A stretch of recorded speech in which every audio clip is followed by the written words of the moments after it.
Welcome back, ladies and gentlemen, to the Elder Scrolls V Skyrim's Anniversary Edition. My name is Camel, but more excitingly, however, welcome back to a long-awaited new episode of the Elder Scrolls Detective Series. It is a series in which we investigate, curate, speculate, hypothesize, theorize, and quite often simply highlight and discuss interesting, mysterious, and hidden things that can be found within the Elder Scrolls games. Today, we are going to bravely delve deeper than anyone before into one of the most unsolvable mysteries within Skyrim. The concepts and questions are simple, but the grand expedition for explanations will send us spinning down a maddening rabbit hole. There are twists and turns betwixt gnarled pathways that seem to fork fractically into bewildering revelations and pungent puzzlement, truly putting this Elder Scrolls detective to the ultimate test. Now, if this kind of stuff does interest you, be sure to check out my other Elder Scrolls detective videos that I have already done. There's plenty of them, and you can find them down in the description of the video via the Elder Scrolls detective playlist link. Now, down there in the description, you can also find all of my social media links. Be sure to follow me on Instagram, Twitter, and Twitch. And if you would be so kind, please check out the merch store with over 100 items carefully designed for lovers of the Elder Scrolls series. Just like this Camel Elder Scrolls blanket, designed by yours truly. It keeps you warm and up to date with lore while you watch these videos. If you would like to help support the channel, that is a great way to do it, and you get a cool item as well. But for now, let us clear our minds, gather our most potent potions of intellect, and prepare for an insane yet intriguing investigation. I am truly ever so curious to hear your thoughts on this persistently unsolvable mystery that has plagued the Elder Scrolls community and confused Skyrim players for over a decade now. So please be sure to stick around. I know it's a long video, but that's because there is so many pieces to this puzzle. It's taken 4 months to compile this video from start to finish, and with some of the things I've found, well, to put it simply, this investigation unravels into some of the strangest, most intertwined oddities of information that we have ever encountered in this series. And with some of the stuff we've looked at, that is saying something. So you are most certainly in for a treat. Sit back, relax, and get your opinions ready, as they are needed. To begin this journey, we'll make our way to the small township of Ivarstead, where initially we will need to take a look at 2 quests. These will give us the foundation for our investigation. Ivarstead was once known as Hilgrun's Steading. It's a small milling town found on the western edge of the autonomous hold The Rift, wedged between Lake Gear and the base of the Throat of the World, the Snow Tower. Pilgrims and travelers often passed through this petite hamlet as they prepare their ascent of the 7,000 steps, which leads all the way up to High Hrothgar, home of the Greybeards.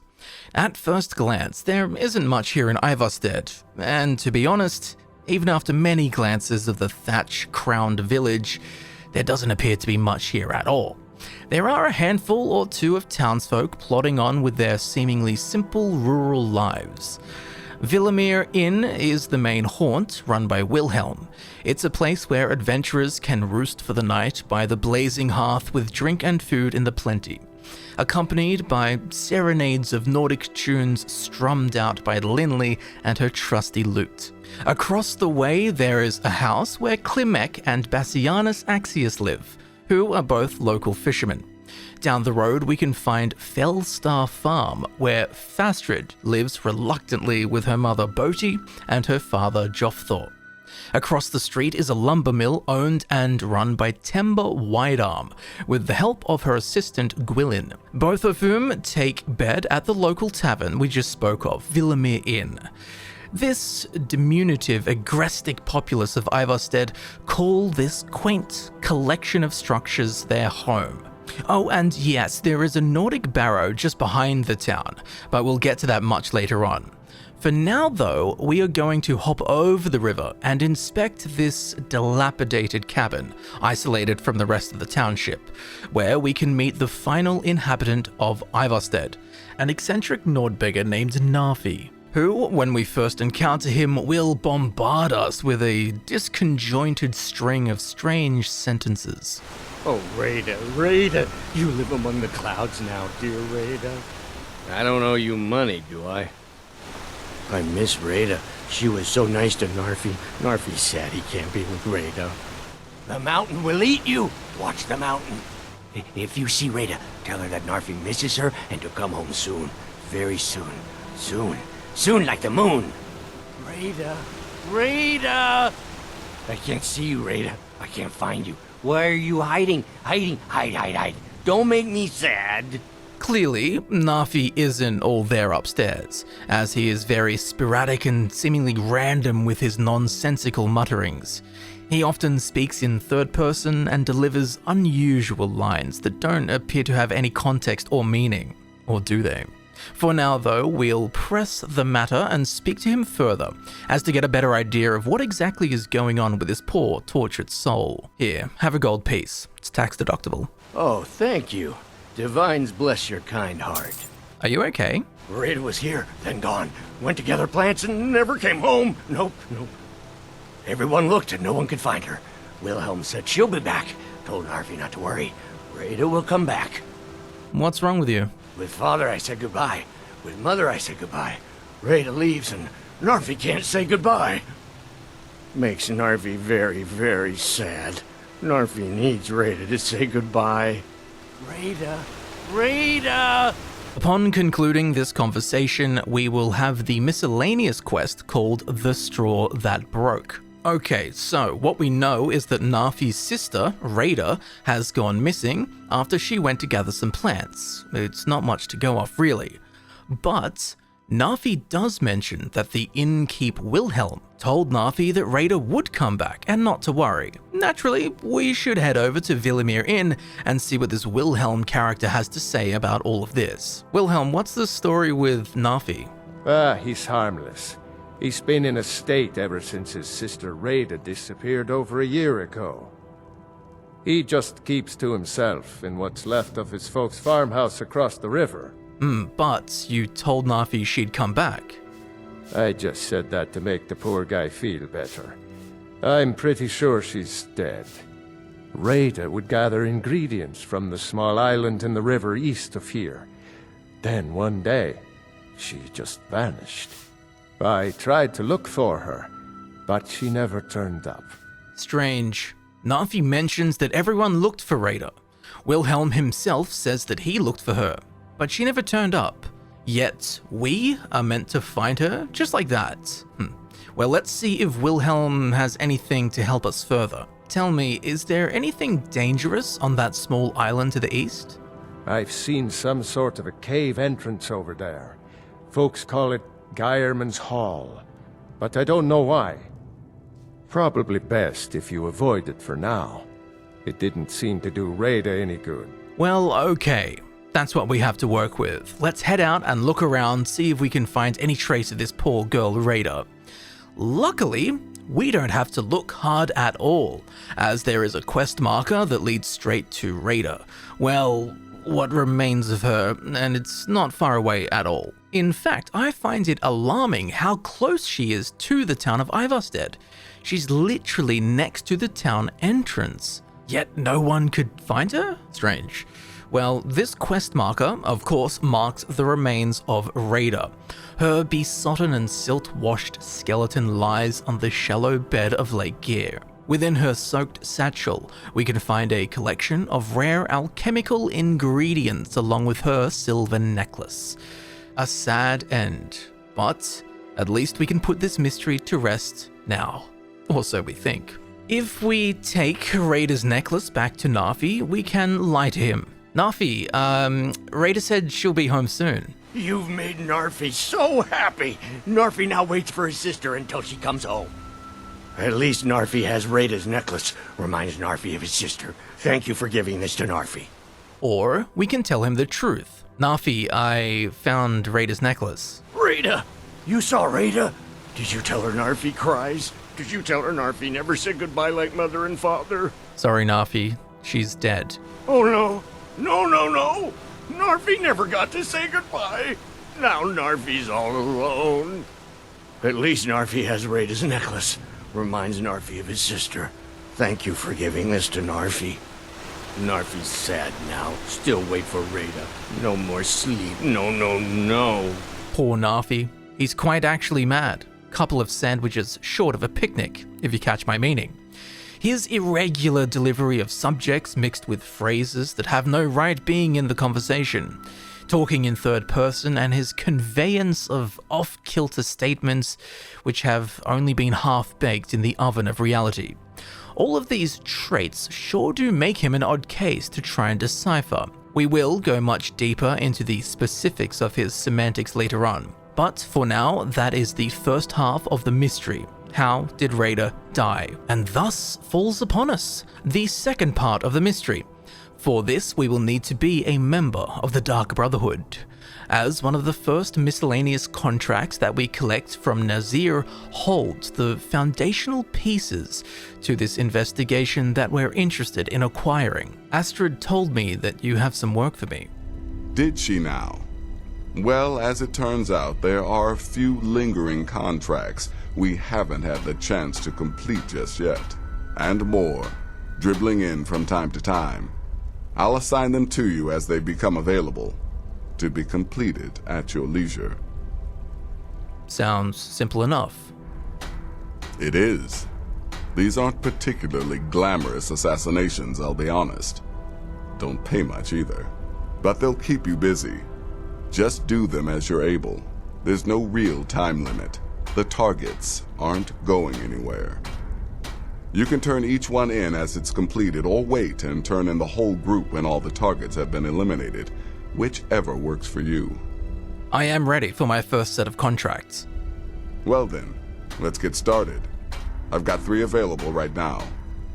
Your targets are the beggar Narfi, an ex-miller named Enodius Papias, and Baytild, a mine boss. When you've completed all those, we'll see if I might have some more. Tell me more about Narfi. He's a hapless beggar living in some ruins just outside the village of Ivarstead. Easy, even for you. Thank you. So, when we head to Ivarstead on this contract and confront Narfi, we have the usual selection of psychotic, murderous dialogue options. Who are you? What do you want? We can remain silent. Do you want something? Look, if you ain't gonna talk, or spare no coin, just go away! We can tell him to beg. No. Oh, by the gods, please no! Or we can just tell him that we're here to kill him. Oh no, please! I ain't never harmed no one. Oh, Narfi just wants to be left alone! Ah! No matter what we say, poor old Narfi runs away, and it's no wonder why. He flees for his life. Alone and fear-filled, he vamooses as sporadically as his speech is delivered. Shortly after, he ducks and cowers, shivering like a late autumn leaf caught in a gale. He will not fight back under any circumstances, despite being armed with a dagger.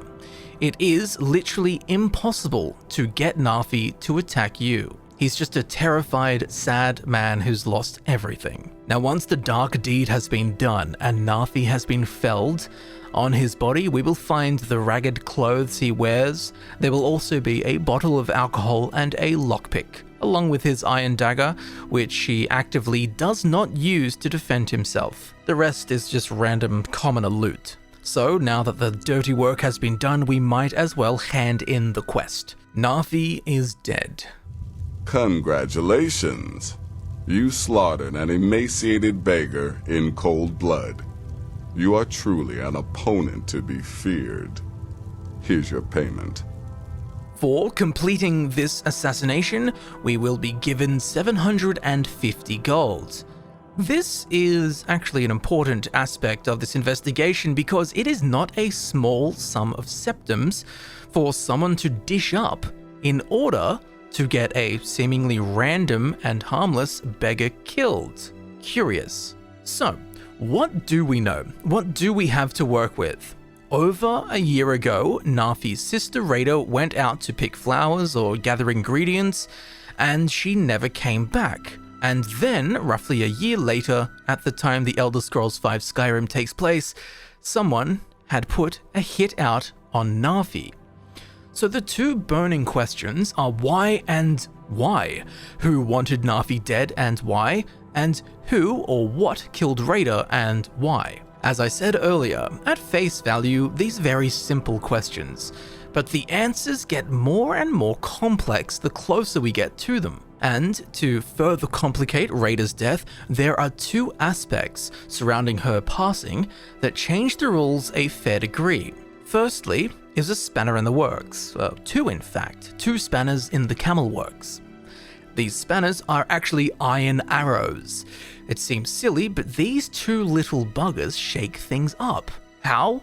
Well, the very first time that we enter the exterior world cell that contains Ivarstead, two iron arrows will load in with the rest of the assets directly above Reyda's corpse.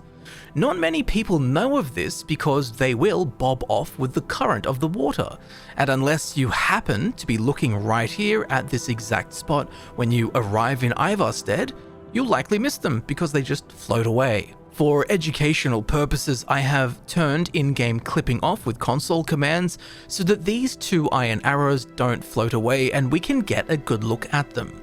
I've also checked within the creation kit, and yes, these two arrows are here. A developer has put these here for a reason, but what is the reason? Well, given they aren't just in any random old spot, but instead specifically placed right here above Reyda's body, means they're part of the story. Obviously, they haven't just been shot, because Reyda's been dead for a very long time and she's nothing more than bones. I do believe that these two iron arrows are supposed to be stuck in Reyda's skeleton, but there is likely some kind of physics issue which prevents the arrows from being submerged, forcing them to spawn on the water's surface. I also originally thought that they may have been placed here on the water's surface to draw the player's attention to Reyda's corpse, which could make sense, but there is no reason for that, and actually a good reason for a developer not to do that. As when we get the quest, The Straw That Broke, the one that Narfi gives us to find his sister Reyda, there is a quest marker on her skeleton. Therefore, subtle environmental hints like floating iron arrows is completely unnecessary. The player's perception is completely unneeded because of the quest marker. And another thing, if you discover her skeleton and pick up Reyda's necklace before you start the quest, this will actually render the quest unfinishable in the future, as it messes up one of the quest stages. Specifically, the one in which you must find and pick up Reyda's necklace. There's a quest stage for that action. Well, if you've already picked her necklace up before you have the quest, well, guess what? You can't pick it up again because you can't drop it because it's labeled as a quest item, and therefore you cannot complete this quest stage, making the whole quest unfinishable. So, drawing the player's attention to this location is not needed thanks to the quest marker, and it's actually very ill-advised, as if you do decide to come over and check out what's going on with the iron arrows, find her skeleton, grab the necklace, you'll never be able to finish the quest. So with all that in mind, again, I think these two iron arrows were meant to be underwater and stuck in Reyda, but this was prevented by some kind of buoyancy issue in the physics engine. So, with these two iron arrows in the picture, and their apparent association with Reyda and her death, we can surmise that she was likely killed by these arrows. Or, alternatively, killed some other way, but then these two iron arrows were used to pin her corpse to the lake bed like tent pegs, so her body wouldn't bob to the surface, something like that, although I find the former much more likely that she was killed with them. Anyway, there are two iron arrows in the picture. Okay, got it. And now the second piece of important information to keep in mind is the direction in which the water flows. If we jump into the water of Lake Gear, where Reyda's corpse is found, we will see that the current will actually take us east. It flows away from Ivarstead, as at the southwestern corner of the town where the river bends below the mountain. For whatever reason, the current direction actually forks. To the west of the fork, it flows downhill towards the falls that lead into Eastmarch, and to the east, it flows towards the main body of water of Lake Gear. So, okay, thanks Camel, that's great, but what does that actually mean? How does that affect this investigation? Well, here is an overhead shot of Ivarstead and the surrounding area. Reyda's corpse can be found right here next to the bridge, marked by the red X. The divergence in the direction of the water flow occurs right here. To the west or left, the water flow turns north and cascades down the waterfalls past Narfi's house and the lumber mill and away from the town. And to the right side or the east side, the water flow goes under the bridge and continues to push east towards the island on the far right-hand side of the shot. So, if Reyda's body entered the water anywhere outside of the green area, it would have either floated down the waterfalls or it would have floated further east towards the island, away from Ivarstead. Remember when Wilhelm said this? I'm pretty sure she's dead. Reyda would gather ingredients from the small island in the river east of here. Then one day, she just vanished. I've seen some sort of a cave entrance over there. Folks call it Geirman's Hall, but I don't know why. Probably best if you avoid it for now. It didn't seem to do Reyda any good. Well, that explanation is simply not possible, as the island highlighted in yellow is down current from where Reyda's skeleton is found. So if she was killed by something on the island, her body would have floated away from Ivarstead, not towards it. So whatever happened to Reyda happened right here next to the town, somewhere within this green zone. It's the only possible and the only plausible area in which Reyda could have met her end for her corpse to end up where it is. This small hydro detail massively narrows down the scope in which we can explain her death, or at the very least the location of her death. Reyda has to have been killed right here next to the town, or someone killed her elsewhere and then carried her body here, which I think is extremely unlikely. It is, of course, possible people have moved bodies before. To help you understand this, have you ever been at a party and your mate is passed out because they're too drunk, and then you try to move them to a couch or a bed or something? It's basically impossible. People are really heavy. So imagine trying to silently move a corpse next to a town full of other people and patrolling guards. Yeah, I don't think so. Either way, it's very close to home and curious that no one noticed anything amiss, aka a body falling into the water or someone splashing around in the lake with a corpse in their hands. No one saw her die, no one noticed her corpse. I mean, it's been sitting there for over a year, right there in the shallows. Or if a body was dumped into the water elsewhere, again, it would have to be in that green zone, so it's still pretty close to where all this is happening, but no one noticed the floating corpse. And given that the guards patrol the bridge she's found next to, I think it is more likely that Reyda was in fact killed right here where we find her. So, along with this new narrowing of scope and along with this new water flow knowledge, we also know that there are 2 iron arrows involved. So, if Reyda died by arrow right next to the town, who did it and why? And even if we figure that out, we then need to find out who wanted Narfi dead and why. A very perplexing and often conflicting group of questions, to be sure. Let's start with some simple ones. I think that we can rule out it being an accident. For example, Reyda slipped on the mossy shoreline and cracked her head on a rock and landed on some arrows or something like that. Perhaps she took her own life. I guess it's technically possible that she drove 2 arrows into her heart to end it all. It's very dramatic, but possible. But then we don't have Narfi's assassination explained. And it's also overall a pretty weak theory, but let's not rule anything out while we go through the list of potential candidates. Now, what about animals? The rift is full of creatures that could very well kill someone. In this case, Reyda. There are bears, spiders, wolves, and trolls, along with probably other creatures that I'm forgetting, that scurry and roam about the woods that surround Ivarstead. Now, even the local miller, Temba-Wide has a problem with the local bears. These damn bears are driving me crazy! Those damn things will drive me right out of business. Have you ever seen what a bear does to the trees? They jump on their hind legs and scratch them to bits, marking their territory or something. It's getting to the point where I have to scour Skyrim for untouched trees at the right size. Costs me too much time and money. But this complaint is about the bears scratching the trees and ruining the lumber for her mill, rather than it being an issue with the bears attacking people. However, there is a troll that lives in a small cave just to the north of Ivarstead down the hill. Surrounding the troll are dead Stormcloak soldiers. On one of their corpses, we can find a note that reads, "Captain, there have been multiple complaints about attacks near the river northwest of the Rift. We could use some more civilian support from that area for the war effort, so send a few men to investigate. It's probably just a couple of wolves, so you'll only need to send at most 2 men. Happy hunting." So with that note, we can confirm that there have been creatures attacking in the area, and this troll had no problem with taking out 2 Stormcloak soldiers.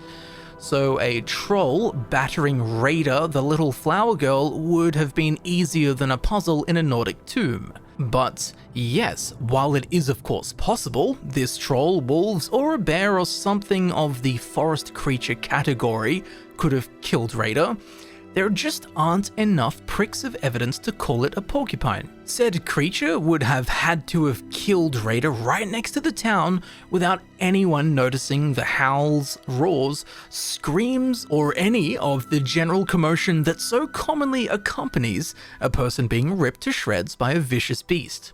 Reyda's skeleton is also found whole. As we can see in the local bear caves, beasts of the forest aren't so neat with their victims' remains. On top of this, the iron arrows have no explanation, and of course, who called the hit for Narfi's assassination? A bear?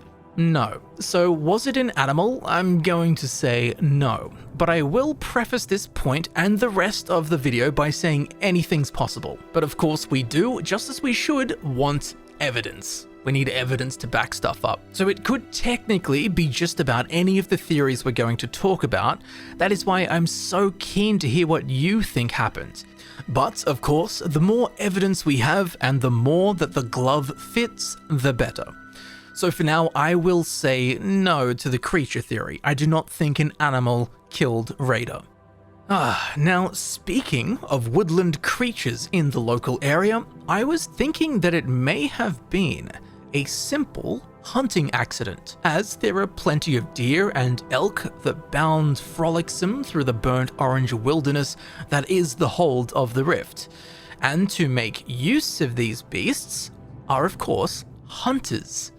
So what if some hunters were tracking an elk through the thick bosks, knocked their iron arrows, drew their strings back, let loose, but missed their mark, and instead of hitting the elk or whatever it was, they took down poor Reyda by accident as she crossed the river with a basket full of alchemy ingredients? Well, it would explain the iron arrows, which hunters do use in Skyrim, so the iron arrows actually fit here. And if a hunter were to accidentally shoot someone down, well, I'm not saying it's right, but it is totally plausible that they would just leg it back into the forest and run away, opposed to, of course, turning themselves into the guards after having accidentally murdered a woman. So Hunter accidentally kills her, Hunter runs away, that's why it's still a mystery. And then, if we want to explain Narfi's assassination, the hunter/hunters in question wanted to shut him up about his missing sister Reyda, so they called for a Dark Brotherhood assassination on him so that Narfi's eternal hunt for his sister wouldn't lead to their accident being uncovered. Sounds kinda hot, but I do have some major issues with this theory, and the things I just said, we definitely filled in some gaps there. So, don't forget that there are 2 iron arrows. This means that the hunters or hunter would have had to have missed the elk, hit Reyda by accident, and then fired a second arrow straight into Reyda once more. A second arrow for a mercy kill? Maybe. This would also have to all take place without anyone in the town noticing. Again, we find Reyda's body literally next to the town. And along with this, there are also no hunters' camps anywhere near Ivarstead. The nearest one is all the way over on the other side of the rift. So hunters don't actually hunt in the surrounding area of this mystery. There is a band of treasure hunters close to Ivarstead, but the clue's in the name. They are treasure hunters, not game hunters. And these treasure hunters also do not wield bows and therefore do not use iron arrows. And if Reyda was killed by treasure hunters, why is her bag full of treasure? Doesn't make sense. Oh, and finally, a hunter coughing up 750 gold pieces for Narfi's assassination. Well, that's quite a lot. It's also 1 year after Reyda's death. So even if someone did find her corpse now, i.e. us, there isn't anything specific pointing the hunters out as the perpetrators. I mean, just look how hard we're working right now, just to try and find an explanation to this all. So was it a hunting accident? Again, it's plausible. We've got the iron arrows and a potential reason for Narfi's assassination, but overall, this theory is really not tickling my fancy. It's got like a 5% on the moist meter. Now, who else uses iron arrows around here? Well, not a single person in the town of Ivarstead owns a bow or has iron arrows or arrows of any kind, apart from the guards, but they use steel arrows, and as far as we can tell, the guards had no reason to kill Reyda, and if the guards did kill Reyda, it wouldn't be a mystery, would it? The townsfolk would know exactly what happened to her, which they don't. And the guards use the wrong type of arrows, so it just doesn't add up at all. Also, what, the guards are calling a hit on Narfi? I don't think so. But you know who does use iron arrows? Bandits. Oh yes, the classic old bandit up to no good as usual. There are plenty of nearby bandit hubs in the surrounding locality of Ivarstead, and they do use iron arrows. Bandits are also known for killing innocent civilians from time to time, but bandits tend to murder people to steal all of their valuables. And once again, like the treasure hunters, on Reyda's corpse we can find her satchel, which is full of uncommon and rare alchemy ingredients, which are worth a pretty penny, along with her silver necklace. So if a bandit did take her out, why does she still have all of her easily plunderable loot? Yeah, it just doesn't add up. And of course, let's not forget who called the hit on Narfi. Gah, it's all falling apart. I think we better just abandon this theory. Bears, hunters, bandits, they are all well and good, but it's a bit drab, don't you think? Why don't we move on to something a bit more grandiose and dark, like vampires? Yes, that's right, vampires. Or in this case, a particular vampire. Might sound silly at face value, but there is a very strong theory that a vampire killed Reyda with some bloody good evidence, but it also has one fatal flaw. So, roughly in the center of the rift, there is a small, rotten shambles of a shack that goes by the name of Redwater Den. It's a skooma den, where addicts can get their fill, although the Khajiit elegance and allure of the substance is most certainly lost here.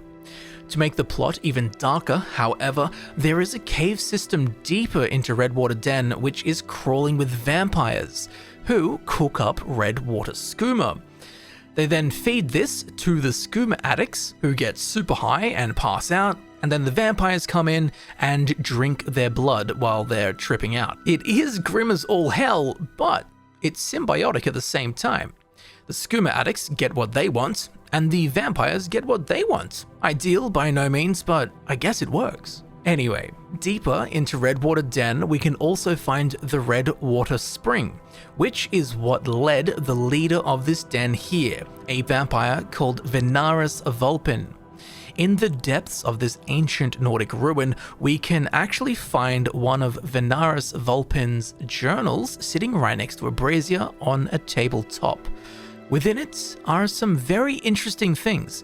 Let's have a read. 28th of Sun's Dusk, 4th Era, Year 200.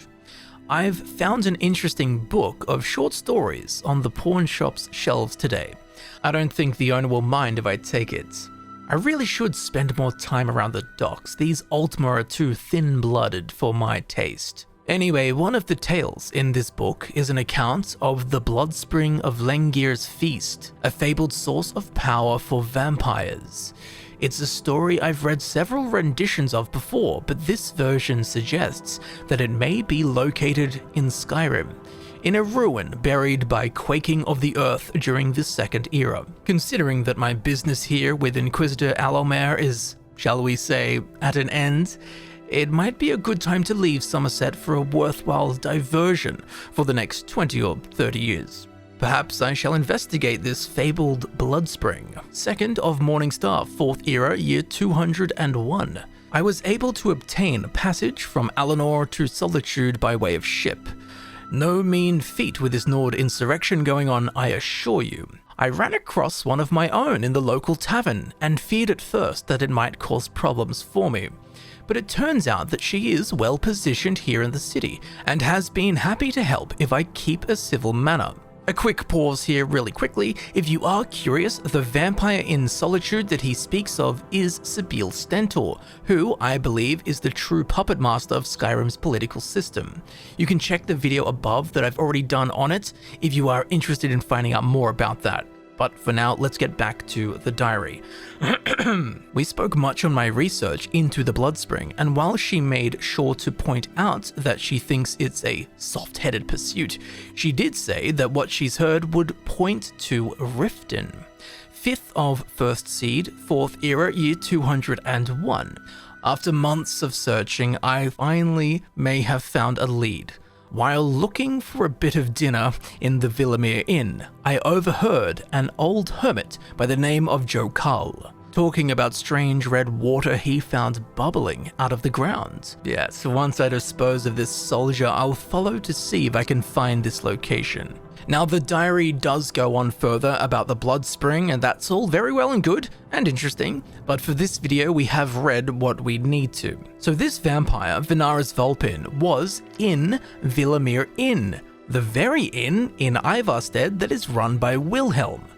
Venarus Vulpin also admits to killing someone there. He refers to this person as Dinner. So immediately we're thinking this is our dude, right? Well, while many believe this to be the glove that fits, or in this case, the fangs that fit, there are two major flaws with this theory. Firstly, written right at the end there, it says, and I quote, "While looking for a bit of dinner in the Villamere Inn, I overheard an old hermit by the name of Jokal talking about strange red water he found bubbling out of the ground. Once I dispose of this soldier, I'll follow to see if I can find the location." Venarus Vulpin says he killed a soldier. As far as we know, Reyda was not a soldier. All we do know about her is that she went to pick flowers and gather ingredients on the island nearby the township of Ivarstead, and that she then vanished and somehow died. So we actually have no reason at all to believe that this soldier, Venarus Vulpin disposed of, was in fact Reyda. But the true flaw with this theory is timeline. You see, Wilhelm tells us that Reyda disappeared over a year ago. He's been in a state ever since his sister Reyda disappeared over a year ago. This is important because when you start a new character in Skyrim, the game always starts on the same date, the same in-game date, and that is the 17th of Last Seed, year 201 in the 4th Era. We'll use this chart to make it easier to visualize this. So, Last Seed is the 8th month in the year, which consists of 12 months, just like real life, they just have different names. So, if the earliest possible date that we can get this line from Wilhelm is the very same day that we start the game, which is this 17th of Last Seed, year 201 of the 4th Era. That means that Reyda at the very least had to have gone missing on the 17th of the Last Seed, year 200 of the 4th Era. Given he says that she went missing over a year ago, it was likely even further back than that. But with this in mind, when we look at Venarus Vulpin's journal entry for when he was at Villamere Inn in Ivarstead and killed the soldier, we can see that it is dated with the 5th of 1st seed in the 4th era year 201, so this is actually 5 months before the game starts, which would be at minimum 7 months after Reyda went missing. So this person that the vampire killed could not have been Reyda. And of course, Venarus Vulpin being involved doesn't explain the iron arrows, nor does it explain the Dark Brotherhood hit on Narfi. So as cool as this bloodthirsty thread would have been, sadly the calendar just drove a stake through the heart of this vampiric theory. But while we're on the path of weird plots, how about this one? What if Reyda faked her own death? Sounds a bit weird. Why would she do that? Well, hear me out. Reyda was a young woman trapped within this tiny little town, living with her brother Narfi in the ruined remains of their parents' farmhouse. Perhaps Reyda wanted to get the hell out of Ivarstead, which is not an uncommon feeling amongst the townsfolk of the village. As the only other young woman in the town is Fastred, who, much to the disgruntlement of her parents, really wants to leave Ivarstead and explore the big wide world. Oh, you're a traveler. You must have so much to tell about the world outside this boring town. I can't imagine how exciting it must be to journey from place to place. You're so lucky. I wish I could go with you. But Fastred feels trapped by the sense of duty of the farm, which is being bared down upon her by her mother Boti and her father Jofthor. Along with this, Temba-Wide, the mill worker, along with Bassianus Axius, are not too fond of Ivarstead either, despite it being their hometown. Well, with this in mind, what if Reyda had the same feelings? Not wanting to be trapped in this declining town, not wanting to live with her strange brother in the shattered remains of their deceased parents' homestead, but instead escape and see the world with no strings attached. Well, one way to do this would be to fake your own death. She could have very easily gathered up some bones from Shroud Half Barrow, the Nordic tomb just next to the town of Ivarstead. Within the vestibule, the entryway, even now, there are plenty of skeletons and bones ready to be scooped up. Reyda could have collected all the parts she needed, placed them in the river, along with her satchel and necklace for someone like us to find, and then conclude that she is in fact dead. I mean, it works, as here we are trying to find out how she died. So if she did do this, well, this ploy of faking her own death is most certainly an effective and convincing one. And to build upon this, another thing that has always rubbed me wrong is the fact that Reyda's necklace is found within her satchel. Generally, if you leave the house with your necklace, it is around your neck, not in your satchel. Well, if Reyda faked her own death, this would actually explain why her necklace can be found within the satchel. It was a clue left behind to, once again, give the conclusion that yes, these remains do in fact belong to Reyda because, hey, here is her necklace. When in reality, if you wish to believe it, this was just a clever ruse, in so that Reyda could smoke bomb from her former life living in Ivarstead with absolutely no strings attached. She could have placed the iron arrows with the bones she gathered from Shroud Half Barrow again as an indicator of how she supposedly dies. And if we really want to get grim, we could speculate that she called the hit on her brother Narfi as a mercy kill, seeing his descent into madness worsened by her vanishing. Although I would find it more likely that if Reyda was aware that Narfi had gone downhill, so to speak, she would just come back and be like, hey, I'm back, everything's okay, oh my god, rather than being like, let me kill him. But regardless of which color you wish to paint it, the overall theory does make sense. But that's not actually as far as it goes. In fact, this is just the beginning. So let's just say that Reyda did fake her own death. Where did she go? Well, we know that she used to spend her days collecting flowers, plants, and ingredients and such from the nearby wilderness. And what does one do with alchemy ingredients in Skyrim? That's right, they make potions, or cast spells or perform rituals or something of the sort. So, was Reyda an alchemist, or some kind of magic doer, or both perhaps? While it is possible, and I do actually think 100% exactly what's going on here, at this point it might seem a bit baseless. But get this. Reyda's brother Narfi, he's a beggar. He has just about nothing to his name. His house has some scraps of food, a little bit of drink, a couple of homewares, he sleeps on the floor, he carries nothing of value, his home is in ruin, he wears ragged robes, he is totally skint. But when we finish the quest to find Reyda, as a reward, Narfi will give us 3 alchemical ingredients. But these aren't just any old ingredients, as the alchemy ingredients that Narfi gives us are from a pool of rare alchemy ingredients which consist of Briar Heart, Daedra Heart, Death Bell, Fire Salts, Frost Salts, Giant's Toe, Hagraven Claw, Hagraven Feathers, Ice Wraith Teeth, Imp Stool, Jazzbay Grapes, Nightshade, Nirnroot, Vampire Dust, and Void Salts. Now, these aren't just random ingredients. They are not common ingredients, nor are they uncommon ingredients, but specifically all of the rare ingredients in the game. Isn't that strange? Now, for those unaware, each alchemy ingredient within Skyrim is tagged as either common, uncommon, or rare. These rarities determine the probabilities of them spawning in alchemy shops or vendors' inventories or as random loot in satchels and such. Now, there is also a 4th category of ingredients which are tagged as no rarity.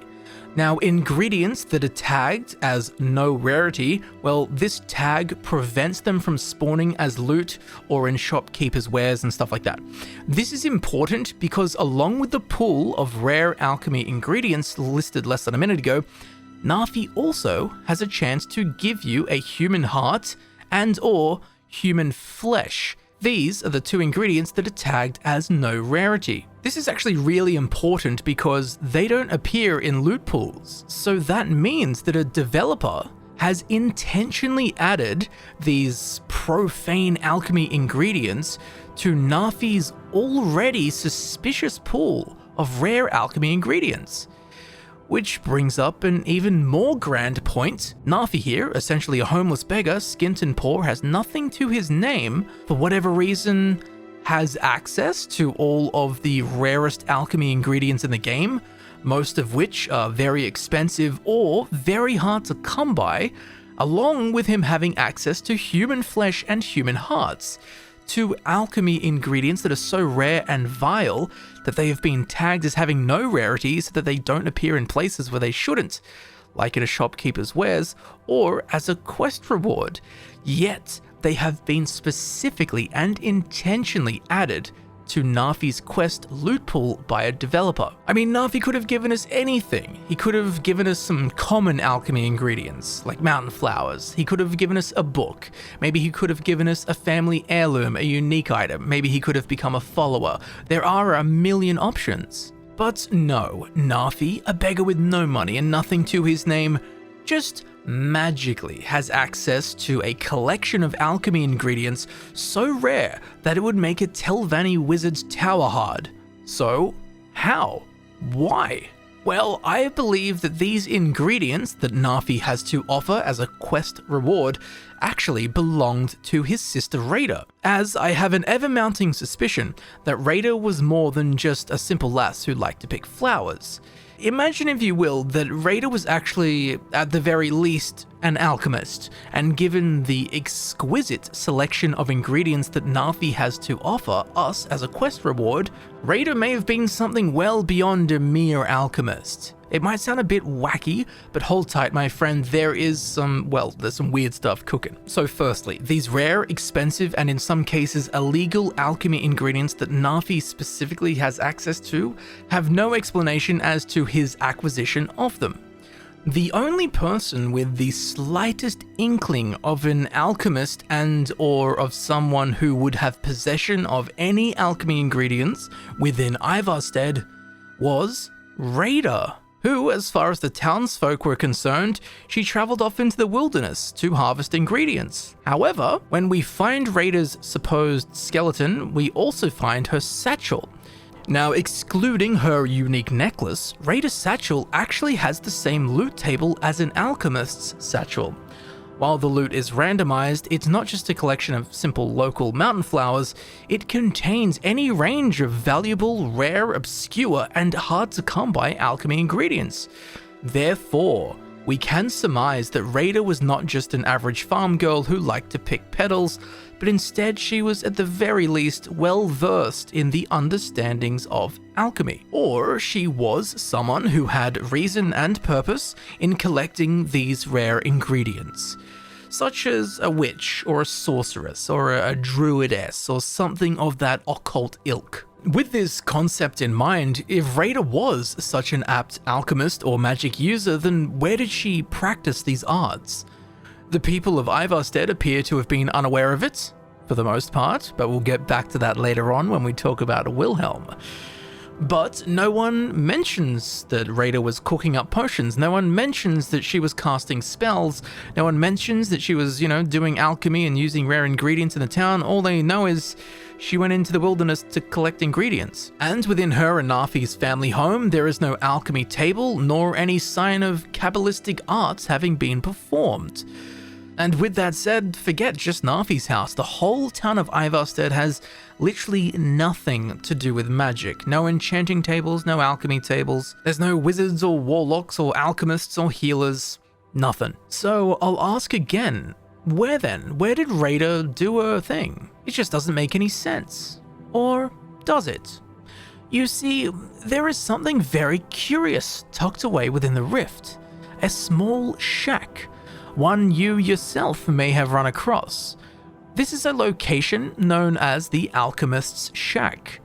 Now, before we take a look around, I think that it is very important to note that this is the only unoccupied Alchemist Shack within the entire game of Skyrim. And where is this shack located, you ask? Well, given the scope of the entire map of Skyrim, this abandoned Alchemist's Shack just so happens to only be a stone's throw away from Ivarstead. Not only is it in the same hold, the Rift, but its proximity to Ivarstead is, well, quite frankly, suspiciously convenient, let's say. Reyda, the only character in Skyrim that I can think of that is known to be a fairly prolific alchemist or magic user, given Narfi's quest rewards and Reyda's very own Satchel, and she was known for collecting ingredients. You don't do that for nothing. Well, she has no evidence of anywhere in which she would have performed or practiced alchemy. Yet, the, again, only abandoned alchemist shack in the entire game, provincially speaking, is right next to Reyda's hometown. That's handy, isn't it? So let's just take the not-so-great leap and imagine that Reyda, in fact, escaped the boring mundanities of Ivarstead and used this very alchemist's shack as a workshop. And while it's not rock solid, I mean, the glove does fit pretty damn well. So what's going on here at this shack? Well, firstly, and most importantly, there is actually an alchemist's table, which we know Reyda didn't have access to in Ivarstead, which makes this one right here the closest alchemist's table to Ivarstead, which in turn makes it the most likely one that she would have used. Inside the shack, on the bedside drawers, we can find an alchemist's journal. Let's take a read, shall we? Coming to this area was a brilliant decision. The local flora seems to have many useful properties that I've been able to utilize into new potions.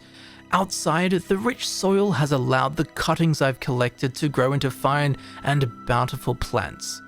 This afternoon, I think I will journey out for more mushrooms as my current supply is beginning to dwindle. On a personal note, I've moved my alchemy work outside the shack.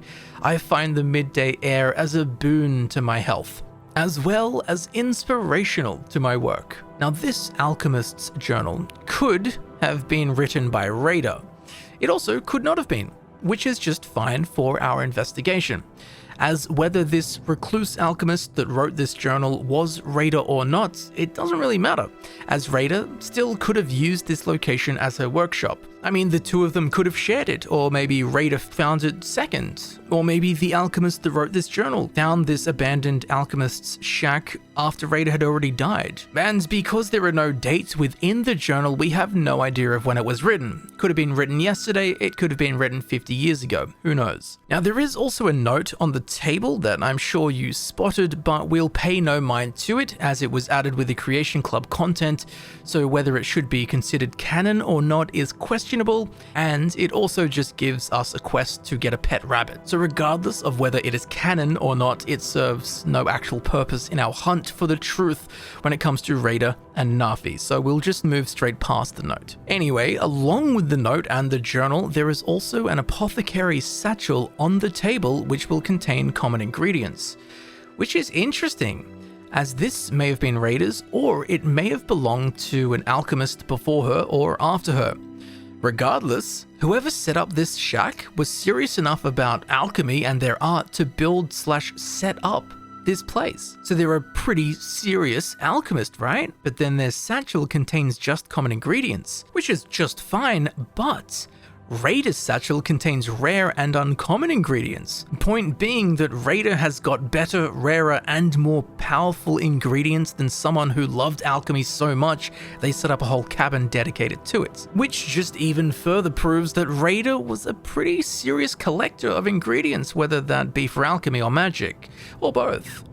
Now, if Reyda did come and use this place as her alchemy workshop, well, that's great, but what does that mean? Well, she could have been using this place. Sure, it's reasonable. It's got all of the stuff that she did not have access to while living in Ivarstead, namely the alchemist's table, along with the garden of alchemy ingredients, while also being very close to her hometown. So again, it's totally plausible and I reckon likely. Also, remember that list of exclusively rare and illegal ingredients that Narfi just happened to have at hand to give us as a quest reward, and those that Reyda had in her satchel? Well, with this alchemist's shack in the fray, we can start to understand where she might have acquired a fair few of them. As right next to Reyda and Narfi's house in Ivarstead, we can find Nirnroot. There is also Nirnroot right next to the island Reyda supposedly frequented to collect ingredients. On this same island, we can find Impstool, and at the alchemist's shack, we can find frost salts, fire salts, more Impstool in the buckets, and outside we can find growing in the garden Jazzbay grapes, nightshade, and deathbell. So suddenly we've got 7 of the 15 rare ingredients between Ivarstead, the island, and this alchemist's shack. And while sure it's not a particularly potent tincture, little details like this build up over time into a bigger picture. So Reyda could have cooked up potions and honed her skills here and then simply been killed in one of the many ways we have discussed and have yet to discuss. Or she could have faked her own death to escape her life in Ivarstead and set up here. But it raises the question, if she did fake her death to escape, surely she'd be here, right? In her wilderness alchemy shack. So if she's not here, then where did Reyda go? Well, let's for a second think about a lone woman living in a remote area who is highly talented in what some would consider an occult art, whether her super rare ingredients be for alchemy or magic. We can rightfully assume that she didn't have these ingredients for no reason, so she was either an alchemist or some kind of magic user. Well, this magic lone woman living in the middle of nowhere in a remote town, she then fakes her own death to escape the mundanities or perhaps even the oppressive aspects of the fringe farm town of Ivarstead. Where would she go? Where would she feel welcome? Who would welcome someone of this description? Well, personally, I think this sounds like a pretty good candidate for some witchy activity. As we know, there are plenty of women, young and old, within Skyrim who align themselves with a witch's coven. There are also some witches and even Hagravens within the Rift. But what is even more curious is that just over the hill to the west of the alchemist's shack, just as we enter Falkreath, there is a location known as Orphan Rock, populated by witches, all female of course, and a Hagraven who is of course also female. It's hard to tell, I know, but trust me. Now this location would be the perfect place for Reyda to escape Ivarstead and join her magically inclined sistren. As much like the alchemist's shack, this location, Orphan Rock, well, it's conveniently near Ivarstead. In fact, the alchemist's shack is basically smack bang in the middle of Ivarstead and Orphan Rock. if you follow the road, of course. Along with this, here at Orphan Rock, we can find more nightshade growing, and on the table we have more deathbell, along with 2 more rare ingredients, Hagraven feathers and a Hagraven claw. This potentially explains how Reyda, and therefore Narfi, had access to these very rare and very hard to come by ingredients. So Reyda may have been coming here during her life, or she may have faked her death and then escaped here, who knows. But things are about to get a lot fishier, literally, as on the rocks just next to the Hagraven, we can find a whole lot of blood splattered on the ground along with 2 fish, 1 river betty and 1 silverside perch, both of which are alchemy ingredients. But more importantly, they're out of place. What do I mean by that? Well, good question, but here is a better one. How did these 2 specific types of fish get here? Might seem like a bit of a silly question, but I assure you it's not. Well, what if Reyda brought these fish here as a gift? Perhaps an offering to the almighty Hagraven. Sounds a bit far-fetched, I know, but get this. Here at Orphan Rock, there are no locations nearby in which river betty or silverside perch spawn. So these fish had to come some way to end up here. Now, the 3 nearest locations to Orphan Rock, where we can find not just one of them, but in all 3 of these spots, both the silverside perch and the river betty spawn together in all 3 of these locations. And well, guess where the 3 nearest spots to Orphan Rock are, where we can find not only either, but both river betty and silverside perch? Well, it's right here, in this little stream. This little stream that is quite literally next to Narfi and Reyda's house. The next closest spot is right here next to Ivarstead, where the water current diverges, and the 3rd closest spot is here in Lake Gear, right next to the island in which Reyda frequently visited to collect ingredients. Very interesting. I'll say it again, the 3 most nearby locations from Orphan Rock where we can find both of these fish are all at the exact spots that Reyda spent her entire life, the island she visited to collect ingredients, her hometown of Ivarstead, and literally next to her front door. So to base things purely on proximity, it makes sense that this is where these fish would have come from.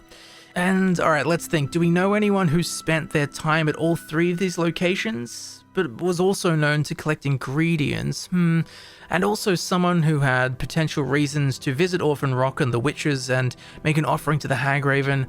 Yeah, we do. Her name's Reyda. Now, of course, this theory, along with all the others, could not be true at all.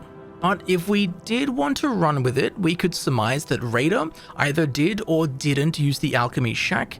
She may have been the one to set it up, maybe she's the one who found it after another alchemist had set it up, or maybe she didn't use it at all. Regardless of this, Reyda still could have very well come to convene with the Hagravens and Witches of Orphan Rock to make them an offering, which would raise the alarming eyebrow of why are these fish covered in huge amounts of blood? Is it from the fish? It's an awful lot of blood for some tiny little fish. Or did whoever brought these fish here as an offering get absolutely destroyed by the Hagraven? Perhaps that is how Reyda died and met her end. I mean, it's possible, but I personally think the most likely string of events in regards to this whole theory is that Reyda used the abandoned alchemist's shack. I also find it relatively easy to believe that she convened with the Witches and Hagraven of Orphan Rock, but I do truly believe that the skeleton we find in the water next to Ivarstead is in fact Reyda's body. And I think that someone in the township of Ivarstead learned of Reyda's witchy escapades and put an end to her. And I think you will too, once we get onto Wilhelm.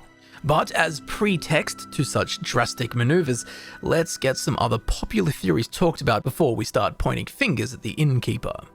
Let's start with some easy ones and cover the theories that seem to always pop up among the Elder Scrolls community when discussing the ever-grand and unsolved mystery of Reyda and Narfi. After all, this is aimed at equipping you with as much information as possible, And honestly, who knows what's true? There are definitely some theories that have way more evidence and way more like psychological reasoning behind them, but nothing's concrete. So it's important to talk about everything so that we, together, can discuss what really happened here. Firstly, a fan favorite, a plot twist. Narfi did it. Narfi is, as we have established clearly, a madman. He speaks in third person and says strange things that don't quite make sense. He also appears to be somewhat of a drunkard. I'll live to drink another day. His speech is kind of slurred and altered somewhat in the same way that being intoxicated would affect one's speech. We can find ale on his body, we can find some bottles of alcoholic beverages around the house, and see him gulping from his tankard. A perpetually drunk man who's got a few screws loose, killing his sister in some kind of intentional or even perhaps accidental fit of violence is possible. The idea being that the mental trauma of performing sororicide, that being killing one's sister, such an abhorrent, twisted deed of physical and psychological brutality made Narfi crack. It broke him.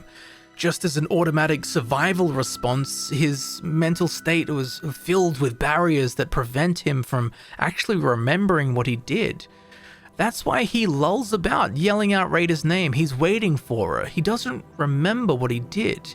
He loves her. It's his sister. He was the only person who was ever nice to him. Yet, somehow, for some reason, he killed her, and his mental state crumbled.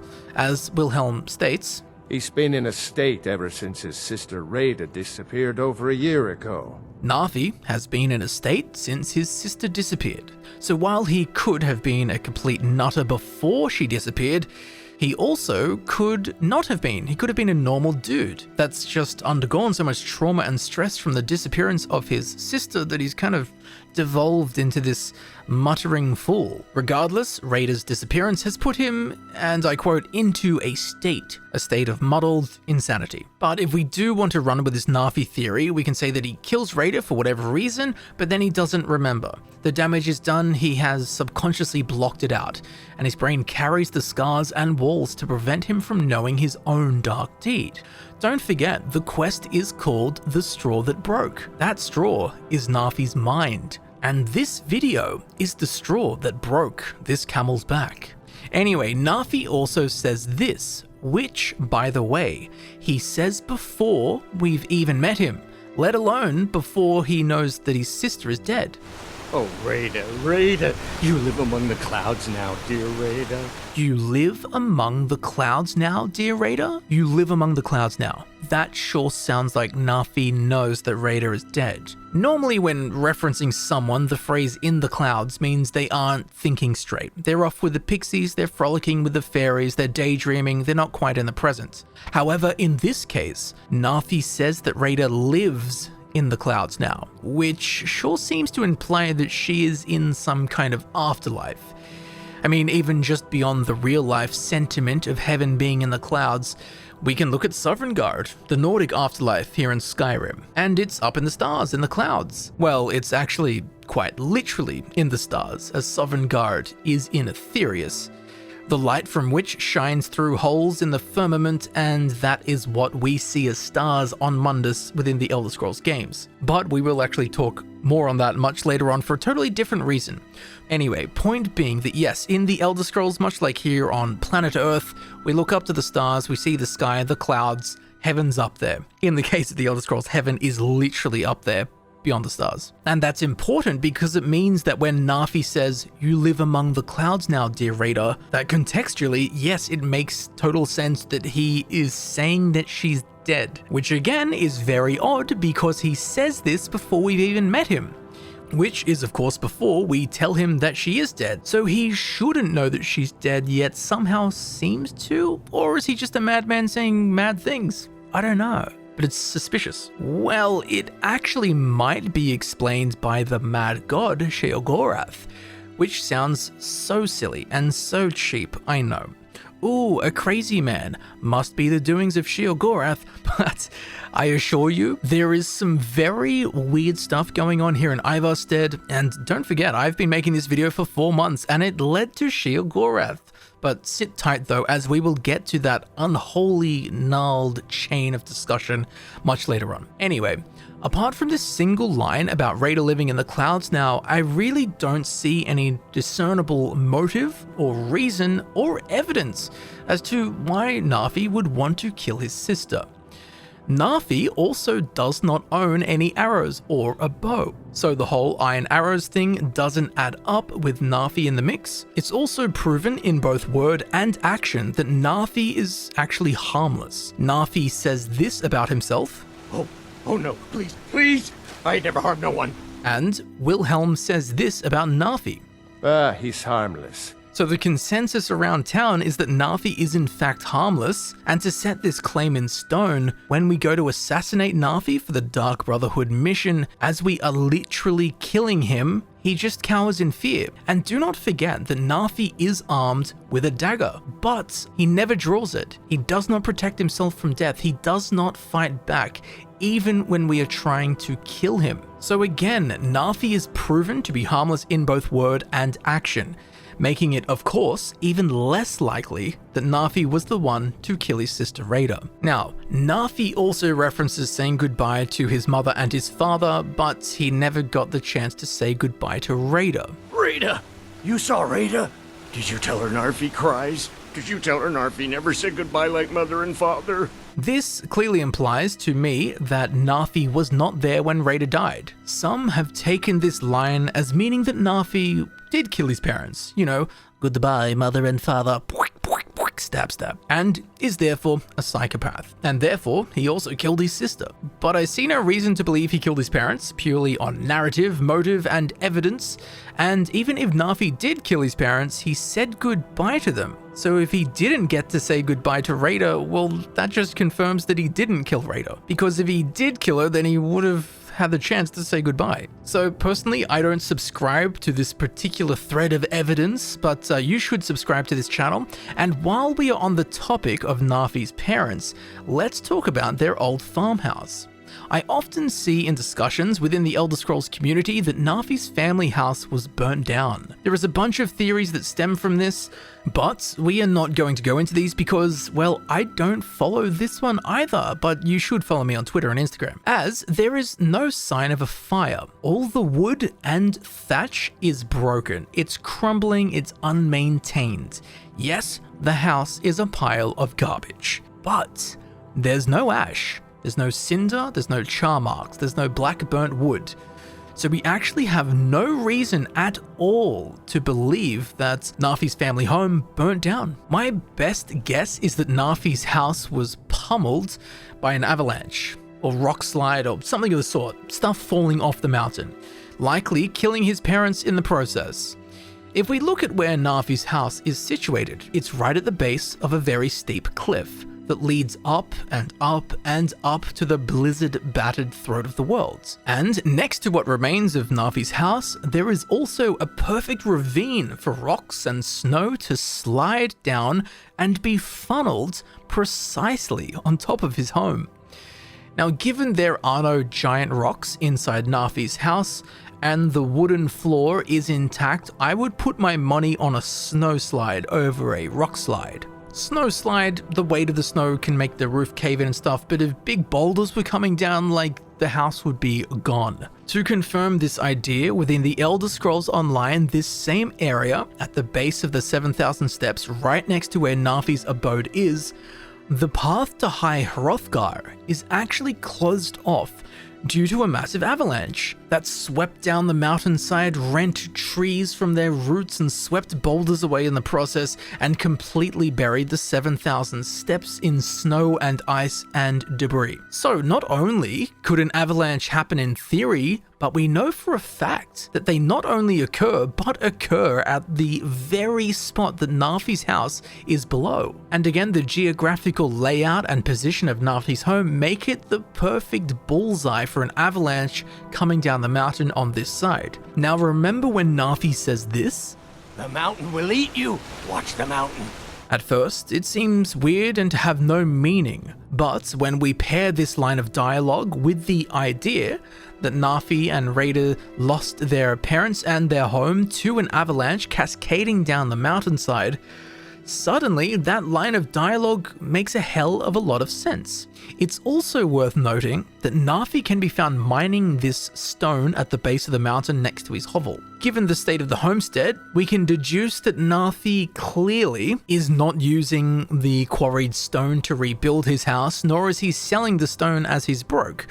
So is this act of mining some kind of strange catharsis? Like a ritual of revenge for Narfi. He's causing damage to the mountain that ate his family, as Narfi so literarily puts it.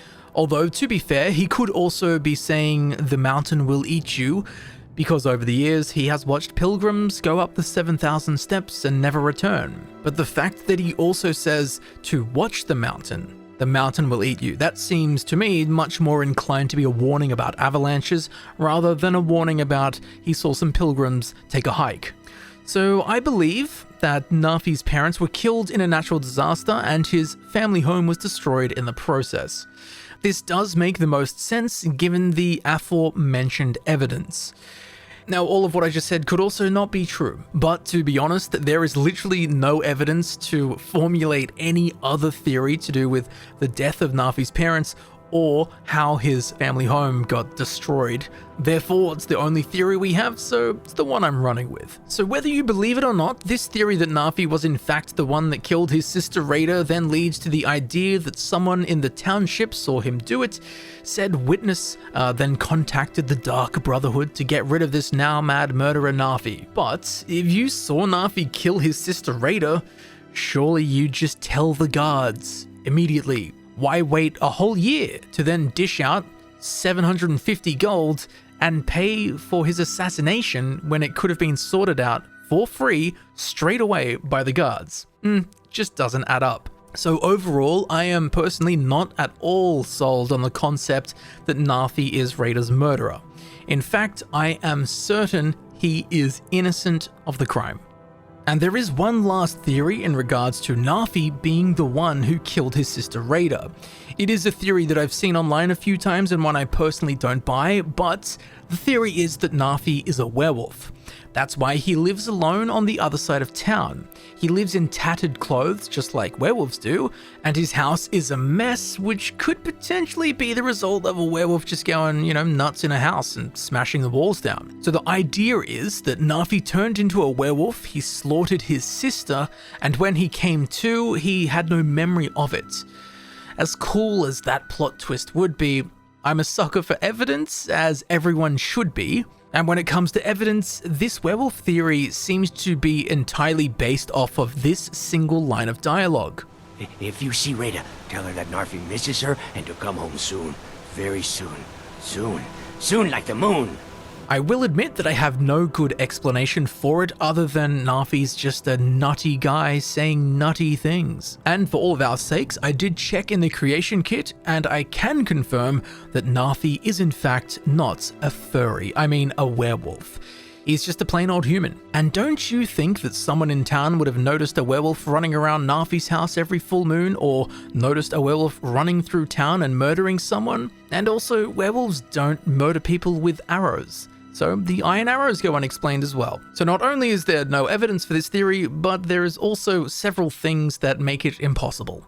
Anyway, in conclusion, we don't actually have any solid in-game reason to believe that Narfi killed his sister Reyda, apart from this one throwaway line. Oh, Reyda, you live among the clouds now, dear Reyda.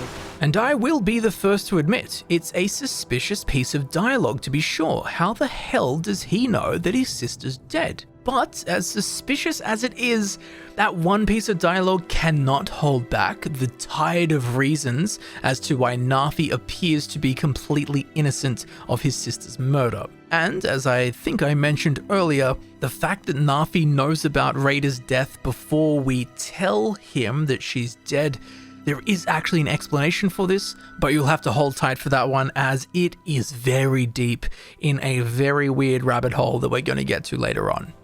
But while we are talking about the mad lad Narfi, let's take a look at the standalone reasons as to why someone would want him killed, the potential reasons, leaving the death of his sister Reyda to the side for now.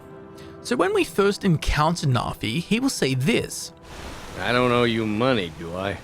Now, of course, he is a beggar that lives in squalor, so taking donations from the good-willed public is to be expected. But Narfi uses the term debt. Interesting. This is an important distinction.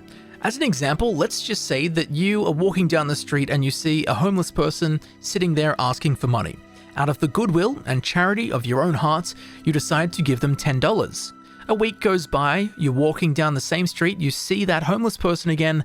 They don't give you the money back, nor is that expected. It was a donation, not a repayable fund. So while Narfi is a beggar and accepts generous donations from other people, the fact that Narfi even brings up debt means that he is in debt to someone, if not many people. Now, when someone owes you money and they don't pay you back, that is really damn annoying. It's also rude and extremely disrespectful. But would it be enough to push someone so far as to call for his assassination? That is pretty extreme. It's possible, but extreme, even within a fantasy universe like the Elder Scrolls. The major flaw here is that if Narfi did owe someone money, why would that person pay even more money to have him killed? One, you're obviously losing even more gold, but if you kill the guy that owes you money, that's a surefire way to never get back the money that they owed you in the first place. So dishing out 750 extra septums to 100% guarantee that you will never see your money ever again?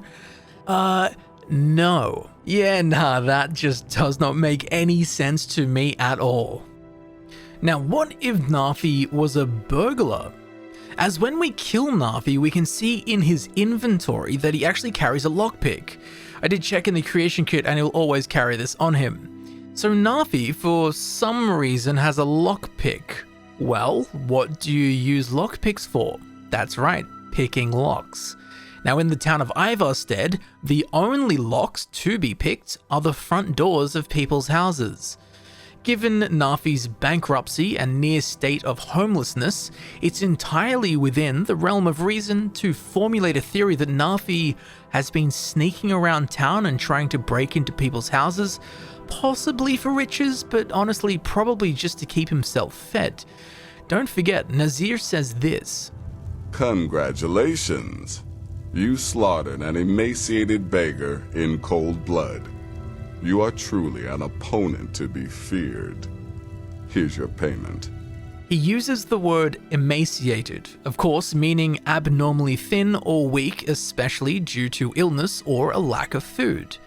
So poor old Narfi having to skulk around and try to steal food from the other townsfolk just to feed himself, it is a likely explanation for the lockpick that is always found in his inventory. With this in mind, tampering with people's homes and private possessions is a sure way to drum up grudges with the local folk.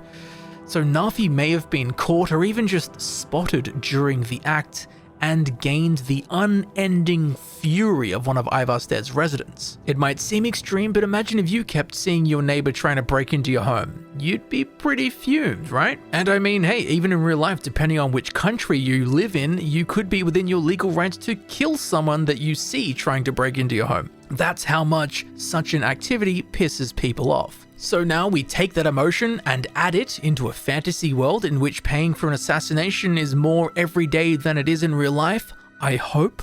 Well, this could be the reason that someone wanted Narfi killed. It's totally within the bounds of possibility. And speaking of this, who owns the only two homes in Ivarstead with locked doors?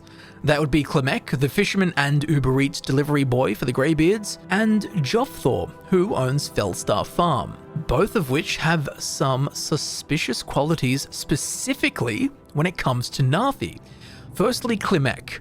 He seems like a pretty normal bloke, but weirdly, for most of the day, he just stands on the opposite side of the river from Narfi's house and stares for like 8 hours every day. Pretty weird, right? Why is he staring at Narfi? Well, Klimek is supposed to be a fisherman. That's what he's labeled as. That's his job in town. He fishes. But when Skyrim released in 2011, there was no fishing animation in the game. So is this idle blank staring into the abyss next to the river, death gazing over at Narfi, is this meant to be Klimek fishing? Him just standing near water? I think it is meant to be that, but also the devs could have at least put a fishing rod or some fish on the shoreline to imply that this is a fishing spot, a stool, anything. Because there are other locations all throughout Skyrim that have been here since launch, since 2011, since the base game, where an NPC is a fisherman or fisherwoman, and to tell that story, the developers put stuff around them, like a rack of fish or again a fishing rod, whatever it is. It's environmental storytelling that lets us know they be fishing. So the devs could have definitely done a better job of letting us know that yes, Klimek is in fact fishing when he stands here. Because what we actually ended up with in-game is just really creepy. He stands still for 8 hours, eyeing a madman across the river. Anyway, that's Klimek's death-staring theory. There is no other evidence he has ill will towards Narfi, and no evidence that he had an attraction to Reyda either. So apart from the weird death-staring, which we can explain as a lack of animation / lack of developer storytelling, we don't have anything to point towards why Klimek would actively be standing here for 8 hours every day giving Narfi the evil eye. But let's now talk about Jofthor. This is a little more esoteric, but very, very odd and interesting. Everything Jofthor does and says is nothing too interesting, although he does seem to be extremely protective of his daughter Fastrid. She wants to go and see the world, and Jofthor is pulling the classic overprotective dad moves to make sure she stays safe, aka never leaves the farm. Now, no one in the entire game of Skyrim mentions Reyda except for Narfi and Wilhelm. And no one in the entire game mentions Narfi except for Nazir and Wilhelm, which makes this next discovery very strange indeed. When you interact with Jofthor, the game runs a unique script when you speak to him. It checks whether his daughter Fastrid is dead. If she is dead, then this will be the scripting gateway for Jofthor to respond with a line of dialogue like, "Oh, my poor daughter Fastrid's gone, I miss her, blah blah blah blah," something like that. This makes sense, total sense. There's plenty of characters that have scripts like this. However, this script that runs when you say hello to Jofthor not only checks if Fastrid is dead, but it also checks if Narfi is dead. Now, this script doesn't actually do anything. It doesn't change Jofthor's responses or open new dialogue. And because of this piece of script was flagged as a bug and removed with the unofficial patch.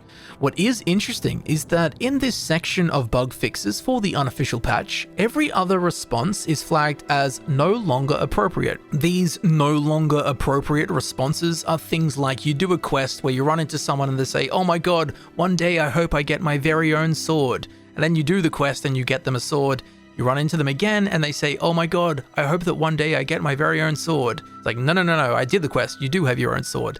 Things like that are dialogue responses or checks that are no longer appropriate.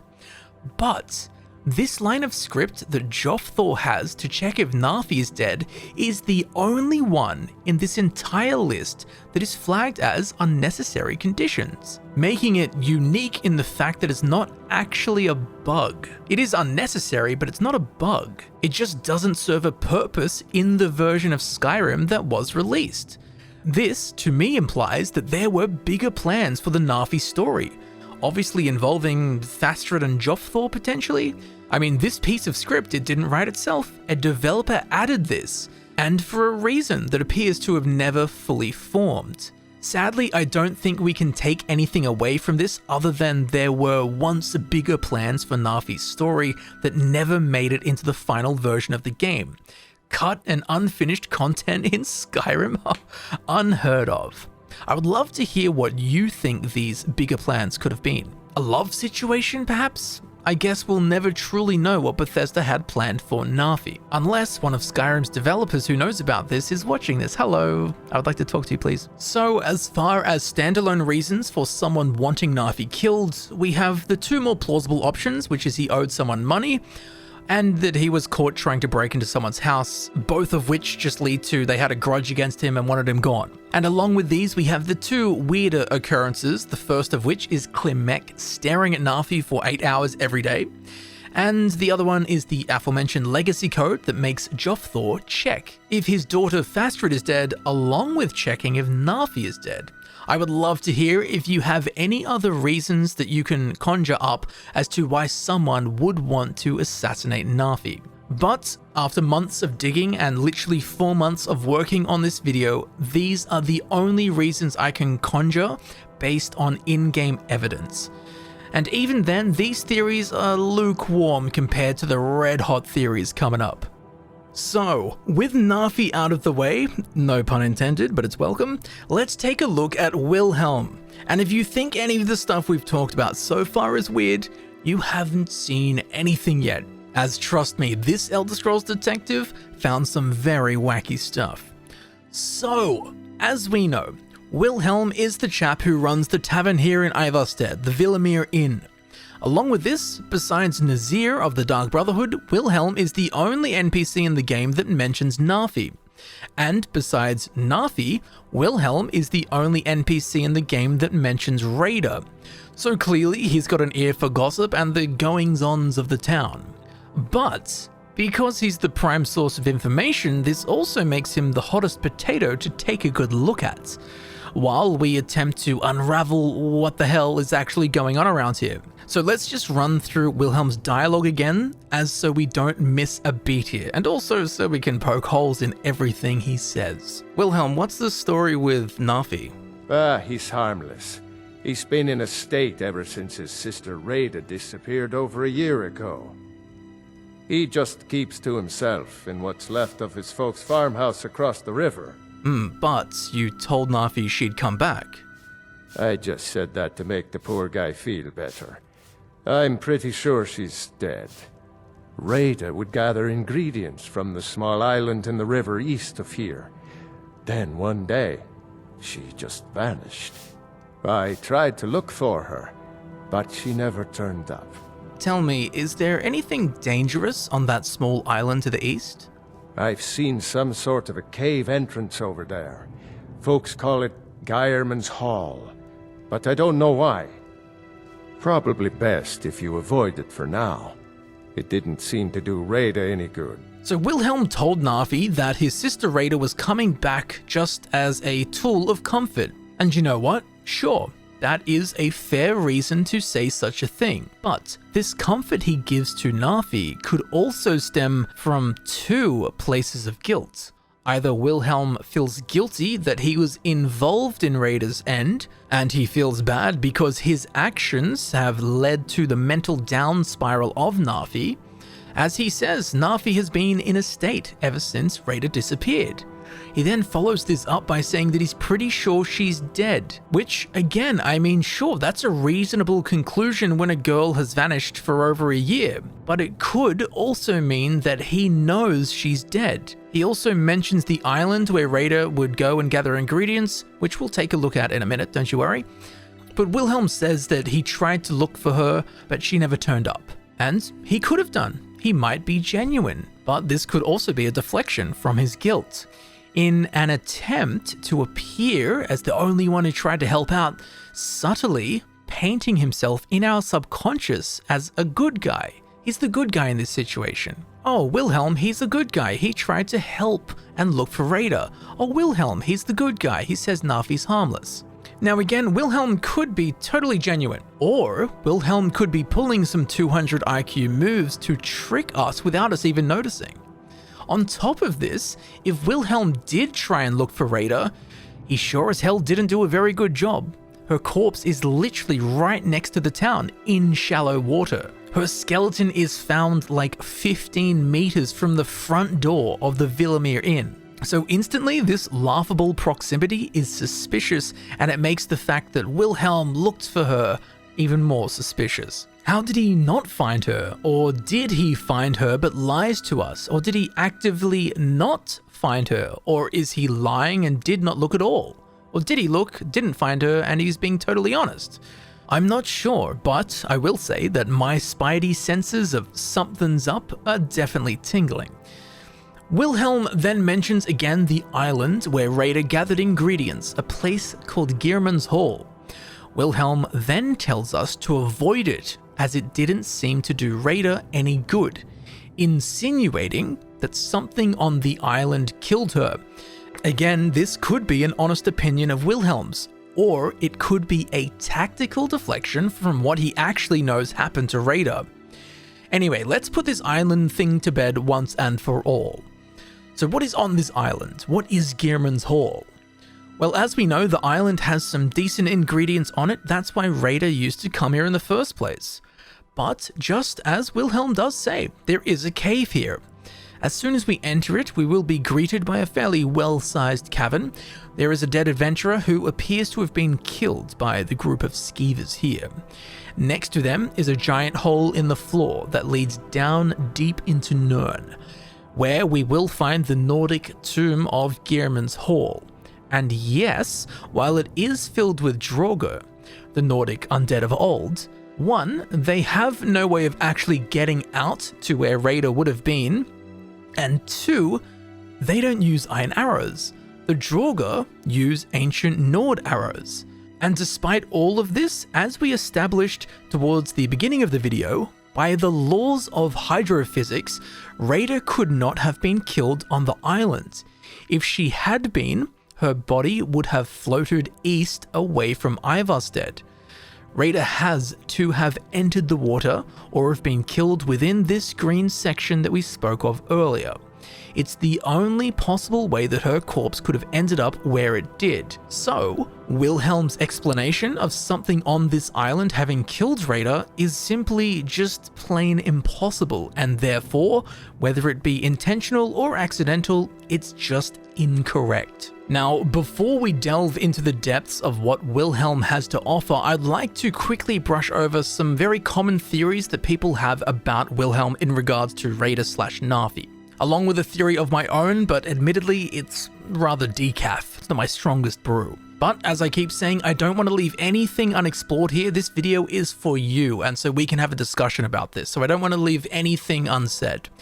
So firstly, for whatever reason, within the Elder Scrolls community, I often see discussed the notion that Wilhelm was in love with Reyda, and he either killed her out of some kind of jealousy or wanted Narfi dead because he thinks that Narfi hurt her, something along those lines. Such a theory is just fine, but I've never seen any actual evidence to suggest that this is what happened, nor was I able to find any in the 4 months that I spent working on this video. So the conclusion of that is, of course, I don't think that this theory is true, and there's no reason to believe it is. There is also another thread of thought that Wilhelm called the hit on Narfi as a mercy kill, to put him out of his misery essentially. Again, they are both plausible within the rules of the universe, but none of them have any tangible in-game evidence to suggest they even exist. Although, with that said, Wilhelm may have called to have Narfi assassinated, but the reason for that, well, we'll get to that much later, as there's much more to uncover for that to make any sense at this point. But secondly is my theory, which isn't great, but it's worth mentioning, as maybe you can work it into the grand picture somehow. So, as we know, Wilhelm runs the Villemere Inn, and he says himself that he struggles to get business as Ivarstead is a small fringe township, especially now with the dragons and the Civil War. You know, those two things don't exactly encourage folk to travel around the outskirts of civilization, i.e. pass through Ivarstead.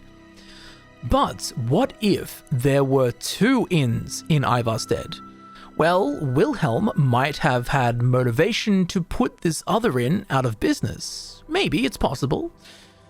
What am I talking about? Good question. So, within the Elder Scrolls Online, which is set roughly 1,000 years before the Elder Scrolls V Skyrim takes place, we can visit the Rift. And we can even make a visit to the town of Ivarstead. Well, the very same building that is Villemere Inn in Skyrim is actually known as the Hawker's Tusk Tavern. here in ESO 1000 years prior.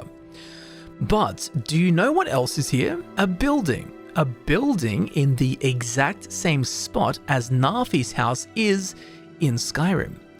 Now, this structure here in ESO is much bigger, it's much grander than the squalor we find in Skyrim. But this isn't just any old house. Oh no, this is actually a second inn/tavern called the Pilgrim's Rest Inn. Now, I will say I can find no connection between any of the people living in Ivarstead in ESO and those who live in Ivarstead in Skyrim. The only correlations are that where Villemere Inn is, there's a tavern, and where Narfi's house is, there's an inn. Well, with these two inns in mind, what if Narfi's parents ran the second inn in Ivarstead, and Wilhelm saw this as competition to his business, so he sought to destroy their tavern to save his own inn. How did he do this? I don't know, caused an avalanche, killed Reyda, has now called a hit on Narfi, is trying to get rid of the whole family to ensure that his inn never has in-town competition. Well, it is possible, but much like some of the other theories we spoke of earlier, there's no actual evidence for any of this. But I did want to tell you it because I thought it was an interesting enough piece of information that just appears to not fit anywhere. So again, maybe you're smart enough to work it in somewhere and make it fit the bigger picture. So now, with some of the mundanities out of the way, let's properly dig into Wilhelm. So sometimes, when we wander into Villemere Inn, we can overhear Wilhelm talking to his bard, Linley Starsong. I think I saw it again. That ghost. It was over by the barrows. That thing's evil, Linley. I told you to keep away from there. I'm sorry. I was curious. I didn't believe the stories. I won't go over there ever again. See that you don't. I promised to keep you safe, and I'm not going to break my word. Huh, interesting. Let's press this path of intrigue further. If I were you, I'd keep away from the barrow on the east side of town. It's haunted. Tell me more about this barrow. There ain't much more to tell. They're haunted, and you should stay away. Look, I've seen one of the spirits with my very own eyes. When it glared at me, I swear it burned right through my soul. Do the spirits haunt your town as well? Fortunately, they seem to be sticking to the barrow. I think they're guarding it. Certainly isn't helping my business any. Who'd want to rent a room anywhere near a haunted barrow? Well, I could investigate this for you. If you think there's anything you can do, be my guest. Has anyone ever explored the barrow before? About a year or two ago, some fella named Wendelius came through. Said he was some kind of a treasure hunter. I warned him not to go in there, just like I warned you. The very next night we heard screams from the barrow, and that was it. We never saw him again. Very curious. A ghost next to the town, unexplained screams in the night, and a man named Wendelius, who, even more curiously, arrived in Ivarstead a year or two ago, went into the barrow, and has not been seen since. This is very interesting, as Reyda went missing over a year ago. Now, technically, over a year ago could range from anything from 1 year ago to infinite time ago. But within the acceptable parameters of the English language, the phrase over a year ago means more than 1 year ago, but less than 2 years ago. If Reyda had been missing for longer, then you'd say she went missing over 2 years ago, or over 3 years ago, etc, etc. So it would seem that within the same rough time frame that Reyda went missing, well, it's the same rough time frame in which Wendelius arrived in Ivarstead. And don't forget, Wilhelm said that he heard screams. So this hits far too close to home for us to not investigate this matter further.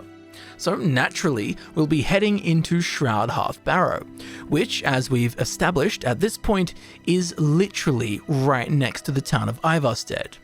Inside the vestibule, we'll find plenty of skeletons, the very same ones that Reyda could have used to fake her death that we took a look at earlier. But they are of no matter at present. As we descend into this haunting lair, we will hear a voice. Leave this place. Leave this place. Leave. Leave. Leave. The ghost of Wendelius warning us to leave this place. Naturally, we will do just the opposite. When we do push on further, Wendelius will actually begin attacking us, whereupon, unlike Narfi, we will actually fight him back. And with a few good swings, we kill this not ghost of Wendelius? Oh, seems that killing him had the opposite effect it normally has on people. He went from ghost to man and not the other way. And tell you, some of these elves are built different apparently. Weird, but okay. Now, when we search his body within his inventory, we will find something very interesting. A filter of the Phantom, which has the effect of making one appear spectral for 30 seconds. Aha!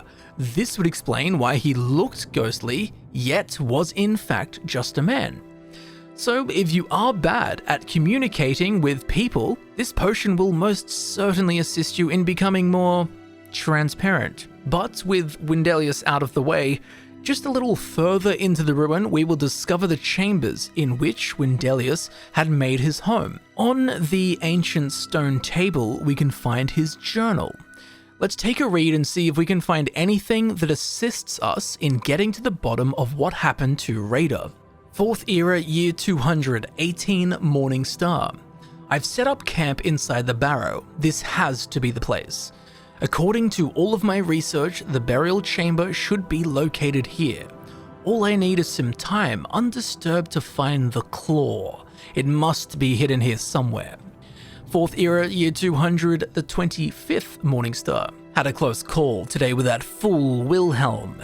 He came close to entering the barrow, but I was able to scare him off by rattling some pottery shards in a bag.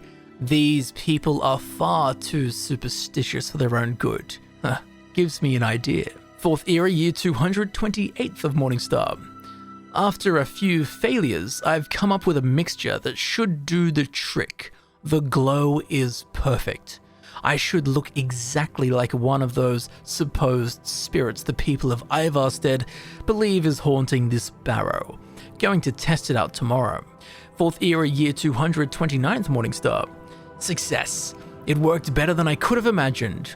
All I had to do was wander about the entrance to the barrow at night and wave my arms about. I had to stop myself from laughing aloud as they ran away. This should keep them at bay while I continue my search for the claw.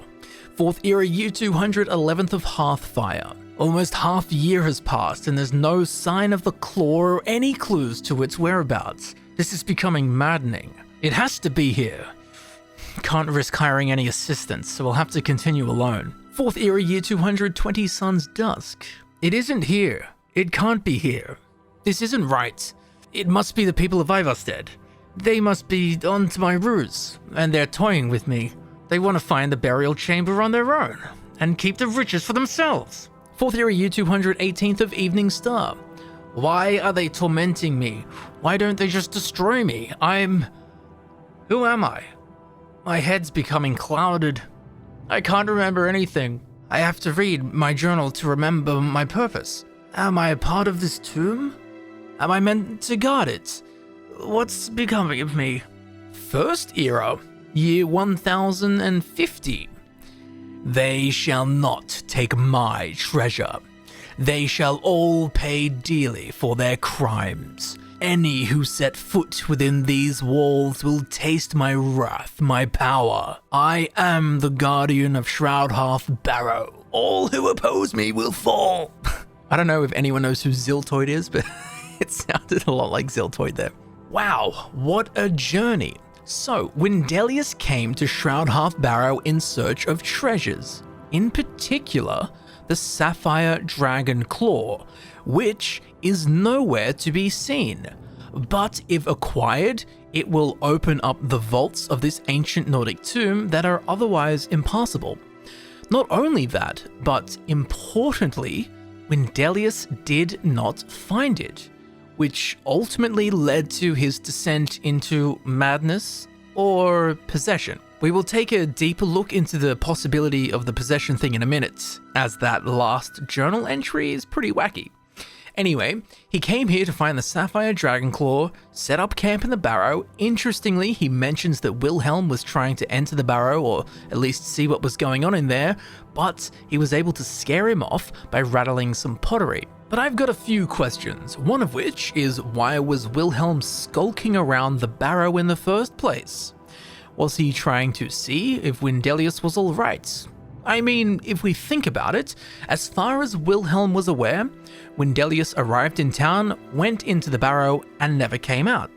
So perhaps Wilhelm was having a little sticky beak to try and see what was going on in there, see if Wendelius was okay. That is possible.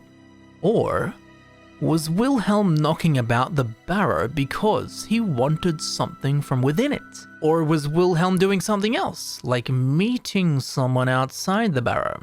Well, there might be a good reason for Wilhelm being outside. We'll touch on that soon enough when we get to his shopkeeper friend. But for now, Wendelius. He pulls a galaxy brain move to prevent, or perhaps even better mitigate, the issue of nosy townsfolk. So he whips up this little concoction, the Filter of the Phantom, as to make himself appear as a ghost and frighten the people of Ivarstead.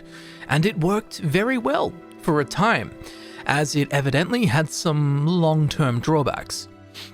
Then, as Wendelius slowly spiraled into a torturous mental abyss, believing the people of Ivarstead have the claw and they're toying with him, his memory begins to fog, and then we get this really, truly strange final diary entry that is dated in the First Era, in which he says that he has become the guardian of Shroud Barrow, which sounds rather Sibylline in grandeur.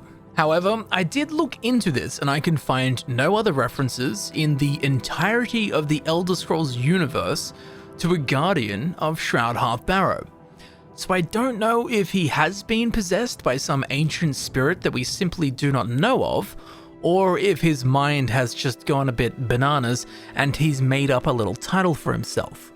I will say though, within the Elder Scrolls Online, Shroud Barrow is accessible, and we actually find it occupied by a Nord necromancer named Jackalor. But unlike Wendelius, this warlock Jackalor is not here for riches. He is actually attempting to learn the foregone secrets of the Draugr, as so he may, quote-unquote, resurrect his dead wife. And as creepy as that is, there is absolutely no hide nor hair of him being the guardian of Shroud Barrow, nor is this title mentioned at all anywhere ever. Not only this, but during the events that transpire within the related quest within the Elder Scrolls Online, we end up killing Jackalor. So we know for a fact that he did not remain here and become the guardian of Shroud Barrow. Along with this, the Elder Scrolls Online is set in the Second Era, year 583. So while it does take place about 1,000 years before the Elder Scrolls V Skyrim, even here in the Elder Scrolls Online, Jackalor falls about 2,000 years short of the First Era year 1050 date that Wendelius has written down in his journal. Speaking of which, I also searched the Elder Scrolls timeline and can find nothing of note, nor anything at all around the 1050th year of the First Era. So, this guardian of Shroud Barrow business appears to not be a case of possession, and if it is not verifiable by any means, even with the might of the Elder Scrolls lore, history, literature, and games. So it just seems to be some wacky tale of dementia and delusion that Wendelius has cooked up for himself. Now, naturally, with this completely nutty, ghostly, yet not actually a ghost bloke Wendelius hanging around Ivarstead, right around the same period Reyda went missing in, well, let's pose the burning question we all have, which is, could Wendelius be the one that killed Reyda? Well, let's take a look at this, because even if he didn't, his arrival may have played a part in it. You see, as we mentioned earlier, the Elder Scrolls V Skyrim starts on this date, the 17th of last seed, year 201 of the 4th era. As we know, Wilhelm says that Reyda went missing over a year ago, so the latest date she could have vanished is exactly 1 year prior to when the game starts. And assuming that Wilhelm is using the phrase over a year ago properly, we can surmise that Reyda has been missing for less than 2 years. Which means that the earliest date that Reyda went missing is 1 year before the latest date she could have gone missing. And yes, I know that sentence sounds jarringly irregular, but it does make sense. Anyway, let's rely on the visuals for this, because the words ain't working. This then gives us a calendar window of 1 year, in which at some point something happened to Reyda and she vanished. Now with all of this in mind, when exactly did Wendelius arrive in Ivarstead? Well, the best we have is the first diary entry, dated on the 200th year of the 4th era on the 18th of Morning Star, which, would you look at that, falls right around the middle of the 12-month period in which Reyda vanished. So unlike Venarus Vulpin, the vampire we spoke of earlier, the date of Wendelius's arrival in Ivarstead actually implicates him, rather than releasing him from suspicion. Might be onto something, but let's take a look at the actual evidence here. When we fight Wendelius, we see that he uses magic in combat, not archery, and he does not use nor own a bow or iron arrows. So those 2 iron arrows that we find with Reyda's body, they go unexplained. And just to put a rotten snowberry on top of this crumbling cake, even if Wendelius did kill Reyda, then who called for the assassination of Narfi? Things just don't add up. And but Camel, what about the screams? Yes, if you were paying attention to what Wilhelm had to say earlier, then you're probably thinking to yourself, well, what about the screams that Wilhelm heard during the night? Fair question. Let's talk about these supposed screams because there's an issue with them. Just a refression, when explaining to us the arrival of Wendelius in Ivarstead, Wilhelm says this. About a year or 2 ago, some fella named Wendelius came through. Said he was some kind of a treasure hunter. I warned him not to go in there, just like I warned you. The very next night we heard screams from the barrow, and that was it. We never saw him again. So Wendelius arrives in Ivarstead, says, I'm going to go into the barrow and get the treasure. And then, according to Wilhelm, the very next night, screams were heard coming from within the barrow. Naturally, straight away, aha! Wendelius killed Reyda. We've got a stranger in town, we've got a dead woman Reyda, and we have the screaming during the night. It sure seems like the hand that fits the glove. Seems pretty good at face value. But there is a problem, you see, and that is the contents of Wendelius's journal, as he writes down all kinds of mundane stuff.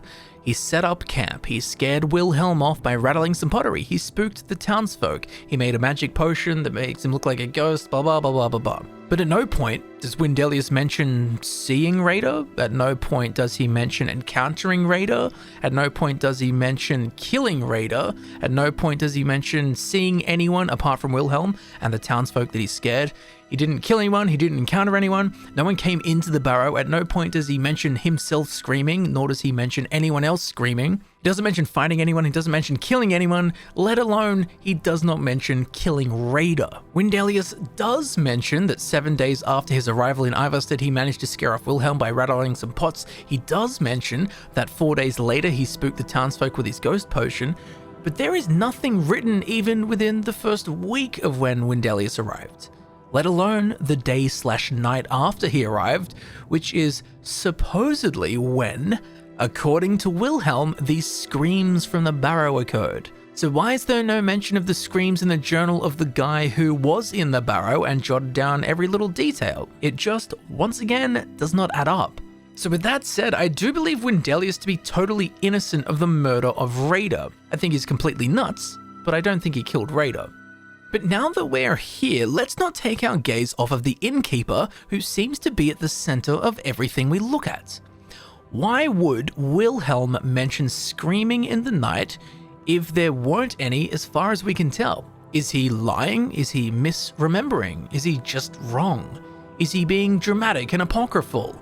Simply making stuff up and embellishing details for the purposes of a good ghost story? Or is Wilhelm trying to cover something up? Trying to make us connect two dots that aren't related? Well, if that is the case, the only reason I can think of is if Wilhelm is hiding something. What if Wilhelm was involved with Reyda's death? And to totally divert our attention from him, he tells us that there were screams during the night when the strange man arrived in town. The purpose of this lie is so that we add 2 and 2 together. Girl goes missing over a year ago, Wendelius appears in Ivarstead over a year ago, so they're in the same place at the same time. Then what happens? Screams are heard by Wilhelm during the night, and Reyda is never seen again.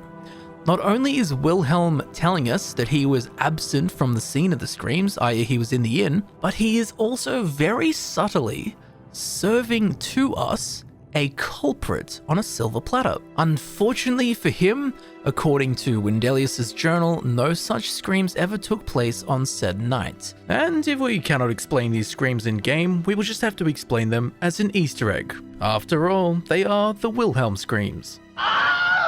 So what in oblivion is actually going on here? Well, I admit, at face value, Wilhelm is just a friendly and helpful innkeeper.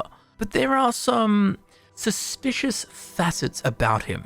So now that we're here to deconstruct and psychoanalyze Wilhelm, there is something we should definitely bring into the light, something rather telling and very odd indeed. So strange in fact that it was actually flagged as a bug and removed from the game by the Skyrim unofficial patch.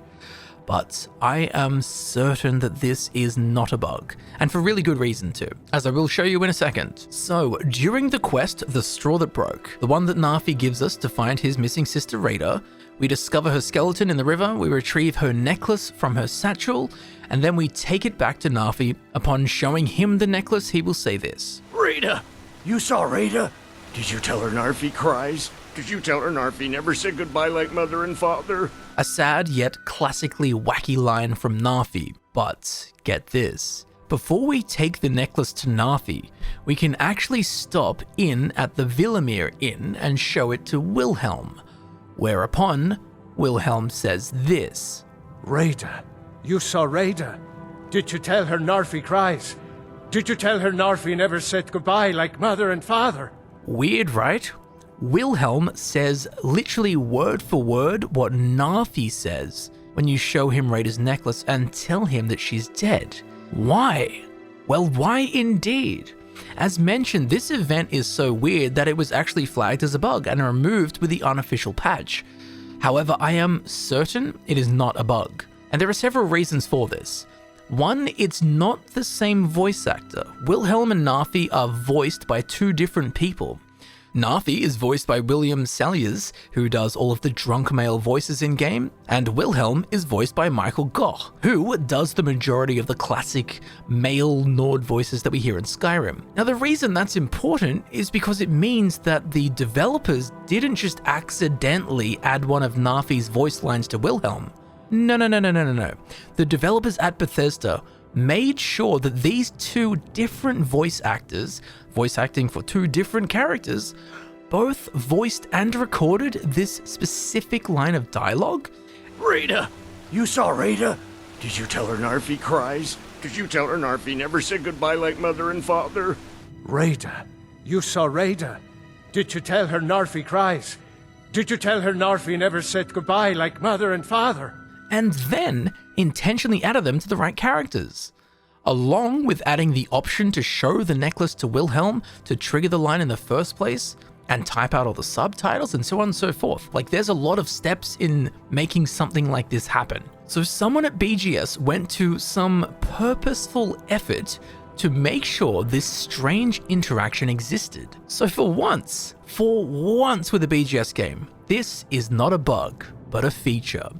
And one that sheds some light on Wilhelm. As sure, at face value, like, oh, that's weird, but let's sweep face value aside. Why would Wilhelm be repeating that tortured dialogue from Narfi? This is pretty damn odd, right?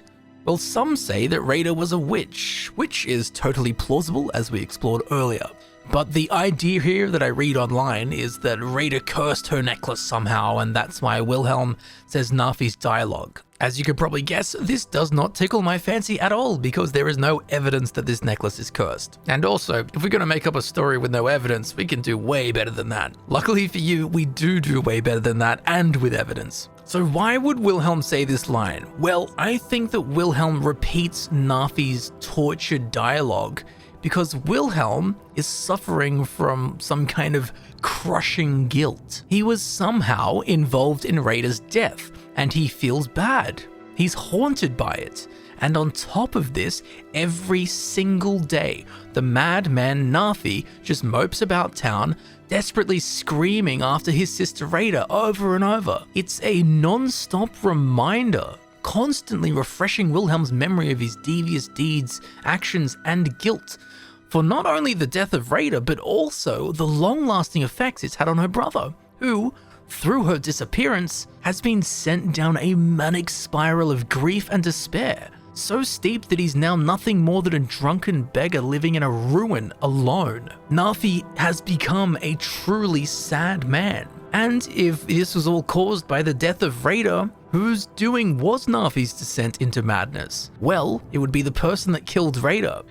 And who's the person that not only shows some kind of guilt, but delivers a truly strange outburst of adopted lament? That's right, Wilhelm.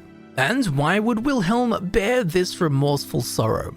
Because he is guilty in one way or another in regards to Reyda's disappearance. So if that is true, what was Wilhelm's part in this? What did he do? What does he know that torments his good conscience so much that when we show him Reyda's necklace, he reverts to gibbering and jabbering Narfi's tortured words to us? Well, I've cooked up several theories for you. The first of which involves Wendelius and Shroudhearth Barrow, as Reyda and Wilhelm may have been working together.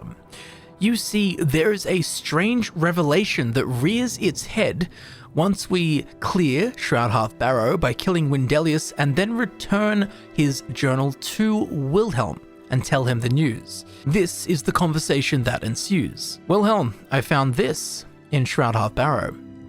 Let me see that. I can't believe this. It was all just a fabrication of this Wendelius character. I can't believe we were so stupid. Well, least I can do is give you something for taking care of him. If you won't accept it as a payment, consider it a gift. Then the quest is complete. Wilhelm rewards us done and dusted. But wait, what was the reward for the quest? The Sapphire Dragonclaw? What in Oblivion is going on around here? The Sapphire Dragonclaw is what Wendelius came to Ivarstead for.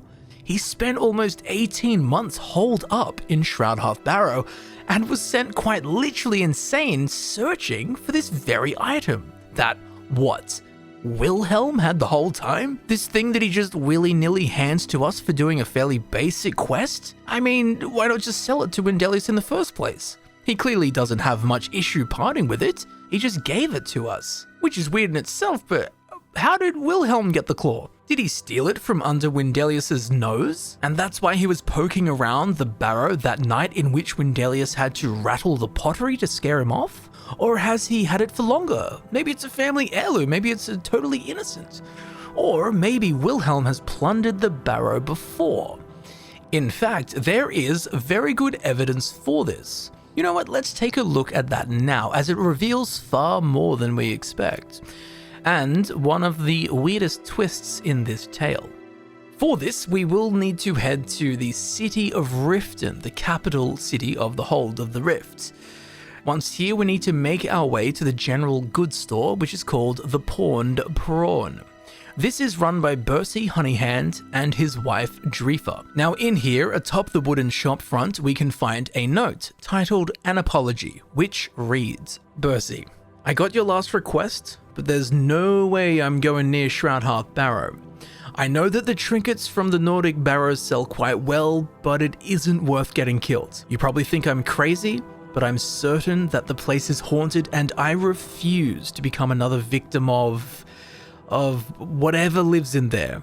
Sorry, old friend, Wilhelm. Very curious indeed. So Bercy Honeyhands, the shopkeeper here in Riften, has been using, or at least asking, his friend Wilhelm to go into Shroudhearth Barrow and collect ancient Nordic trinkets and artifacts, as so he can sell them at his store. This might explain a few things, as there was something that I noticed in Villemere Inn that annoyed me. Not so much annoyed me, it was annoying that I couldn't figure out its purpose.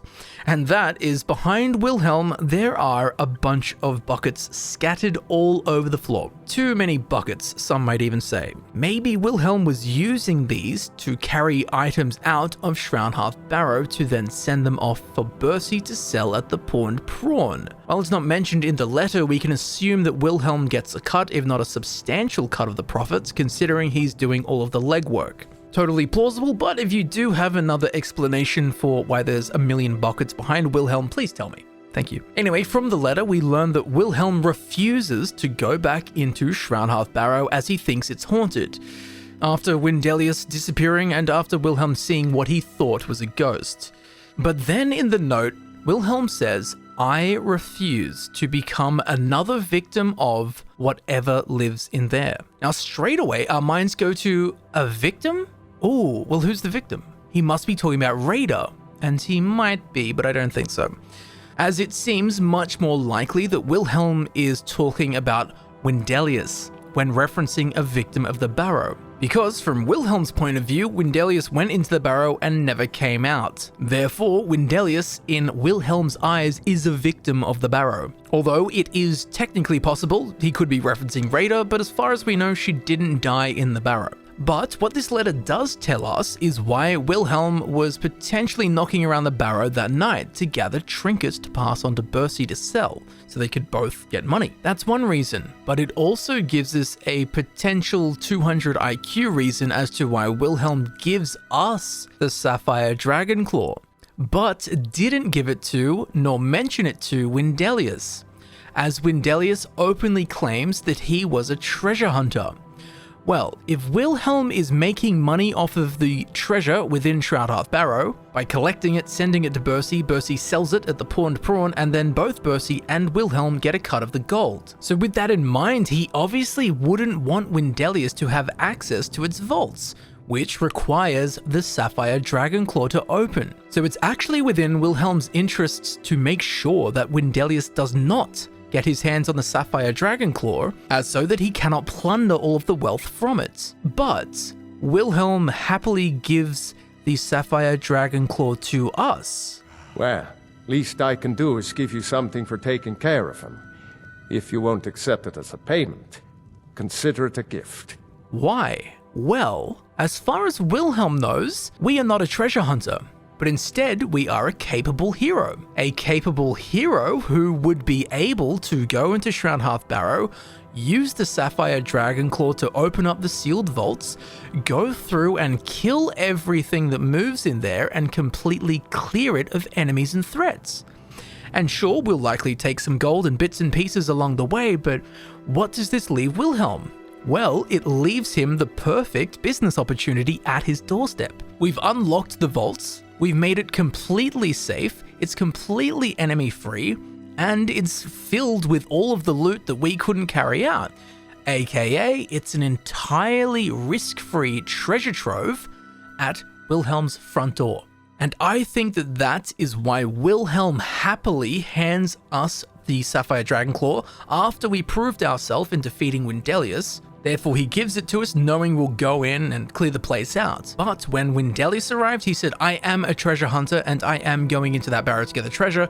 Therefore, Wilhelm most certainly did not want Wendelius to get access to the Sapphire Dragonclaw. But this raises the questions. How did Wilhelm get a hold of the Sapphire Dragonclaw? And if you're wondering to yourself, what the hell does this have to do with Reyda? Fair question. Well, there is something really weird that I want to show you, as in the Skyrim creation kit, if we look at Shroudhearth Barrow, and specifically the room where Wendelius set up his camp, we can see that on the same table as his journal, sitting right there, is the Sapphire Dragon Claw. Why is it here in the creation kit but it's not in the game? And I did check this. I started a brand new character and used console commands to teleport straight to Shroudhearth Barrow, and at no point does the Sapphire Dragon Claw sit here, where it is in the creation kit, in the game. So was the claw here or not?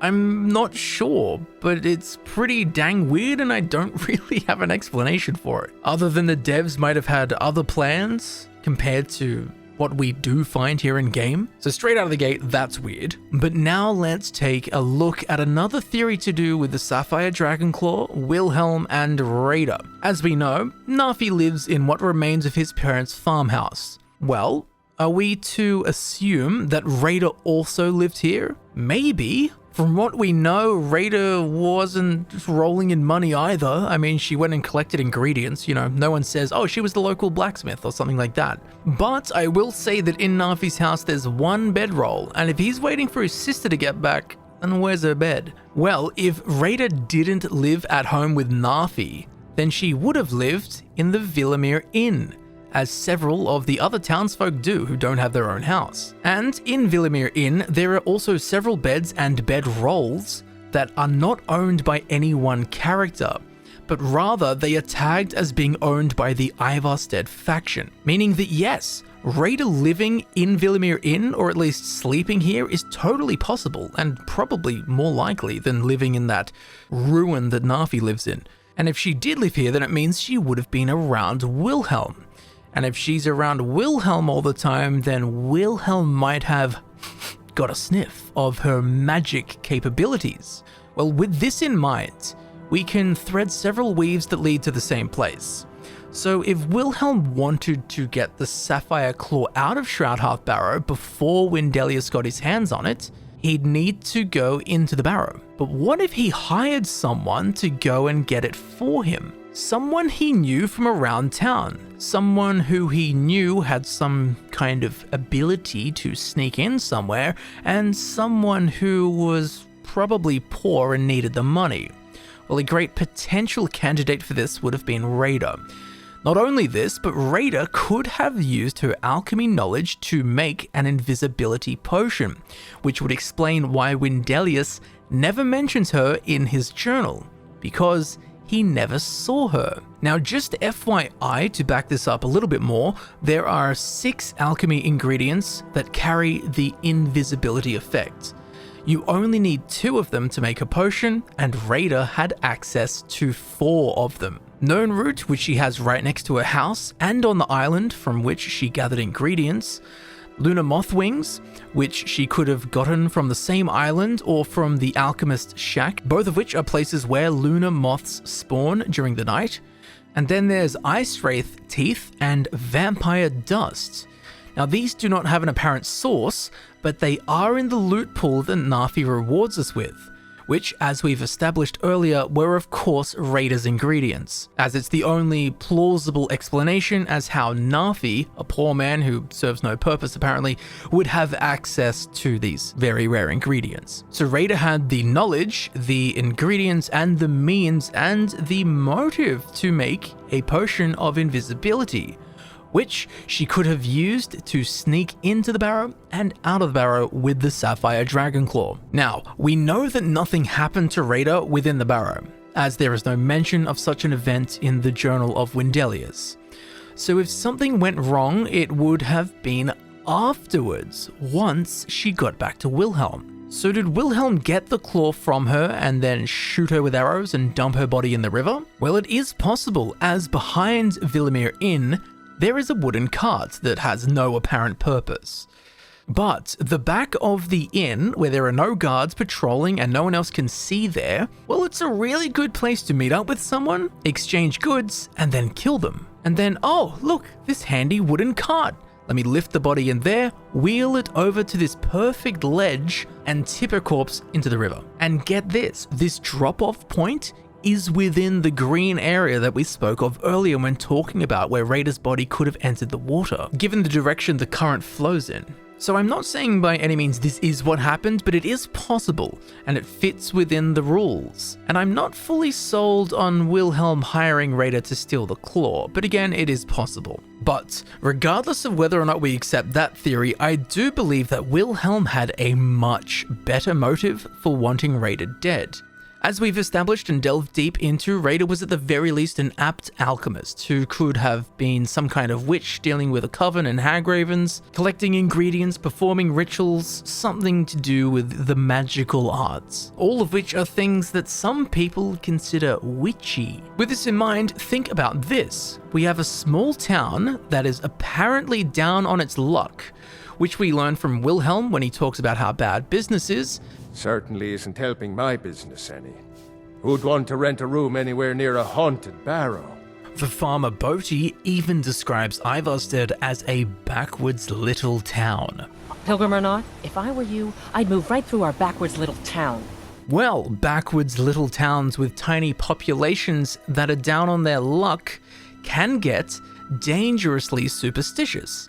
Especially in this medieval fantasy setting. You know, women are killed for even being suspected of a witch, let alone when they are actually expressing skills in the Kabbalistic arts. And let us not forget that Wendelius says in his journal, and I quote, "These people are far too superstitious for their own good," and talking about the population of Ivarstead. So if someone were to know about Reyda and her witchy endeavors, well, this could most certainly give a superstitious townsfolk, in their eyes of course, a really good reason to want Reyda dead. But no one in Ivarstead shows this disdain for all things occult, except for one. That's right, it's Wilhelm. As when we ask him where we can learn more about magic, he will respond with this. Sir, I've got no interest in magic users. No use for their kind at all. They're way up north in Winterhold, and that's fine with me. I don't even like our Jarl having a court wizard.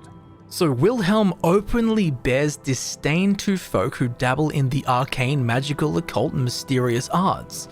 He's got no interest in magic users. He's got no use for their kind at all. He says they're in Winterhold, and he likes the fact that they're nowhere near him, and he's even upset that Riften has a court wizard, that being Willandria, who I believe is the one that trained Reyda in the Kabbalistic and particularly the alchemical arts. But we will look into the reason for that later because that's intertwined in the Sheogorath rabbit hole that I've mentioned a few times. For now though, we know for certain that Wilhelm could have very well wanted Reyda dead, just for her proclivities in alchemy and perhaps other magical facets. Now, to take this even further, Wilhelm owns one book. While there are a few books in the guest rooms within the inn, these don't belong to Wilhelm. Again, Wilhelm owns one single book, and it can be found beneath the wooden bar that he stands at. Now, there are 337 readable books and 820 readable pieces of literature within the Elder Scrolls V Skyrim. And which one just so happens to be literally the only book that Wilhelm owns? Herbane's Bestiary, Hagraven's. Interesting.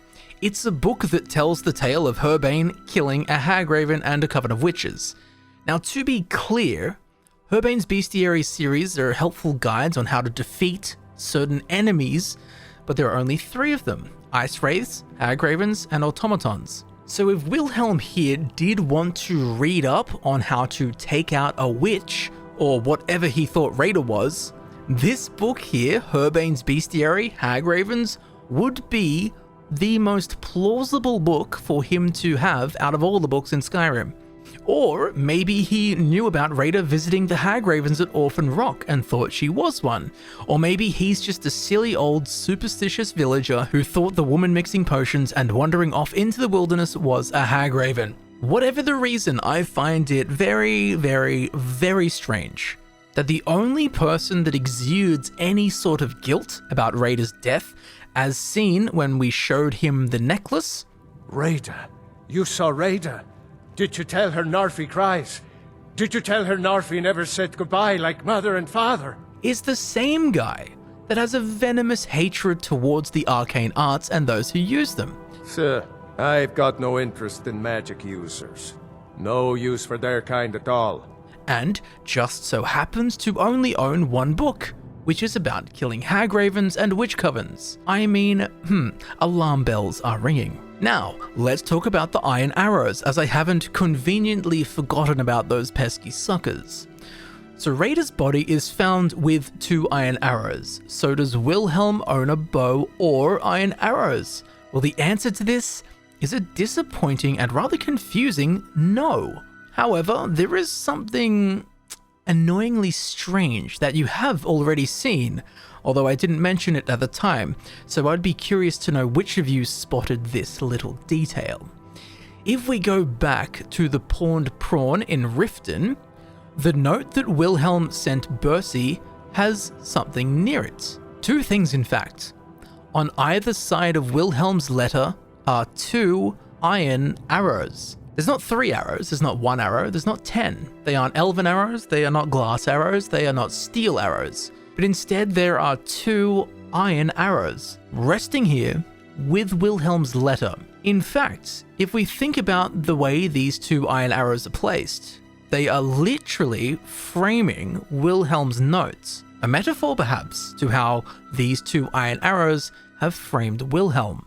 And to make it less coincidental, Bercy does not sell any bows, nor does he sell or own any other types of arrows, nor does he have any other iron arrows. The only 2 archery-related things in his shop are these 2 iron arrows that could be anywhere in the shop, anywhere, but they just so happen to be accompanying Wilhelm's letter. Now, I'm not going to say that these are proof of anything, but they sure are curious, especially amidst a sea of theories that all seem to lack iron arrows. But let's entertain this for a moment. Why would these 2 iron arrows be here with Wilhelm's letter? Perhaps Wilhelm ordered 4 of them from Bercy, only used 2, and then sent the other 2 back with his letter. Maybe the 2 iron arrows are Wilhelm's calling card. Maybe it's a subtle hint left by a developer. Maybe it's nothing and just a particularly suspicious coincidence. Or maybe it's a pun. If we follow the arrows will lead to the truth. And if we think about it, the arrows above Reyda's corpse, they float east towards Riften. And if we follow those arrows, we technically land at these arrows, which are literally framing a letter from Wilhelm. I don't know if this is some galaxy brain pun that a dev put in here, or if it's nothing at all. Anyway, Wilhelm seems like a pretty nice guy at face value, right? He's not mean or cruel or rude, which I think makes it slightly difficult to imagine him organizing Reyda's death. But we do have reason to think he would have wanted Reyda dead, given his hatred of all occult dabblers, and of course the book he's reading, which is literally about hunting witches and Hagravens.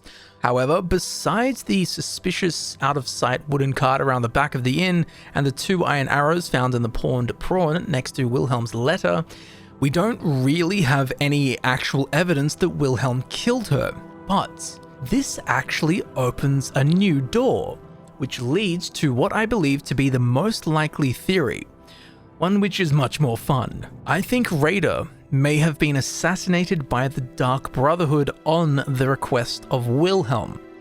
It might sound a bit far-fetched, but this requires motive, money, and connections, all things that Wilhelm has, as we're about to learn. But first, let's get a true vibe for who Wilhelm really is, what he's really like, and what he's really up to. If we head to Riften and visit the BlackBriar meadery, once we enter the premises, we can find a Dunmer brewer who goes by the name of Romlan Dreth, who, by the way, is the descendant of Valen Dreth, that insufferable greyskin who occupies the cell across from you at the beginning of the Elder Scrolls IV Oblivion. Although we can rest easy, as Romlan Dreth is much nicer than his ancestor. Let's have a chat with him. Romlan, my boy, do you work for the meadery? Sure. How do you think I get my hands on the good stuff and offer it so cheap? You think old Maven is just giving it away to anyone? Good thing she makes so much money. Makes it easier for merchandise like this to fall through the cracks. Nothing but the best. BlackBriar mead, fresh from the vat. Best of all, You don't have to pay the ridiculous prices Maven charges. So what do you say to that? You're selling cheap mead. No, friend. You've got it all wrong. I'm not selling cheap mead. I'm selling good mead for cheap. BlackBriar mead. I sell cases of it for half of what the inns and taverns pay through the meadery. All I need is someone to deliver it for me. If anyone saw me leave Riften, they get suspicious. What kind of delivery? I need someone to take this small keg of BlackBriar mead to Wilhelm at the Wilhelmer Inn in Ivarstead. Drop it off, and he'll trade you something for the delivery. Keep it as payment for the legwork. Oh, and if you bump into Indarin from the meadery, keep your mouth shut. He'd rat us out in a second. Yeah, alright, I'll do it. Good. Now get going. Interesting. It seems that Wilhelm has some underground connections and is not adverse to doing some illegal and dodgy black market trading. So let's head back to Ivarstead and deliver Wilhelm this mead. I have a delivery from Romlin. All right, pipe down. You want the whole blessed place to hear you? The arrangement called for a trade. I hope you'll find this suitable. Oh, curious, and look what he rewards us with, a gold and emerald circlet. That's definitely something most innkeepers have. Just more riches that Wilhelm just so happens to have. Almost like he's been plundering Nordic tombs, collecting valuables, and making a bunch of money off it. So from this small quest, we can see that Wilhelm is no stranger to secret deals and under-the-table trades, while also being capable of providing valuables as a reward, aka he's got the money to pay for an assassination. That was one of the issues. 750 gold, not everyone's got that to dish out. Well, suddenly we've learnt that Wilhelm does have the gold to dish out. But there is something else that bolsters all of these points, and we need to take a look at it. Have you ever wondered what the deal is with Linley Starsung, the bard who lives and works with Wilhelm at the Wilhelmer Inn? Ever wonder if there is more to her story? Well, if we head back to Riften and make our way to Mistvale Keep, after going up the stairs, instead of going through the front doors, we can actually head down the right, where we can walk down some stairs and enter the Riften jail, where we will find many fine folk. But we want to have a chat with this guy, Sibby BlackBriar, who is slimier than a Slode. Well, aren't you a sight for sore eyes? I've always got time for lovely ladies. Ugh, why are you in jail? Look, we all have our flaws. Mine is that women can't get enough of me. So I had this little affair going on while I was betrothed to a beautiful girl named Svidi. Well, she finds out and she tells her brother Wolfer. Then her brother attacks me with a knife. I mean, I had to defend myself. So you got arrested for his murder? Exactly. And now I have to stare at these bars for 8 months. Can you believe it? I was about to let that wench marry into the richest family in Riften, and this is how she repays me. I'd do anything to have that whore's head on a platter. All I need to know is where she is. Yeah, I'll help you find her. Ah, that's the spirit. Find her, and I promise you'll be well compensated. Do you have any information on Svidi? She was a young woman, buxom, with long, flowing black hair. She used to sing the most lovely songs to me when we were courting. Never heard a voice so beautiful. All that talent will go to waste when I'm finished with her. You are serving only 8 months for murder? Yeah, Mother thought I should be taught a lesson for airing the family's dirty laundry in public. I mean, I've taken care of many people for her in the past.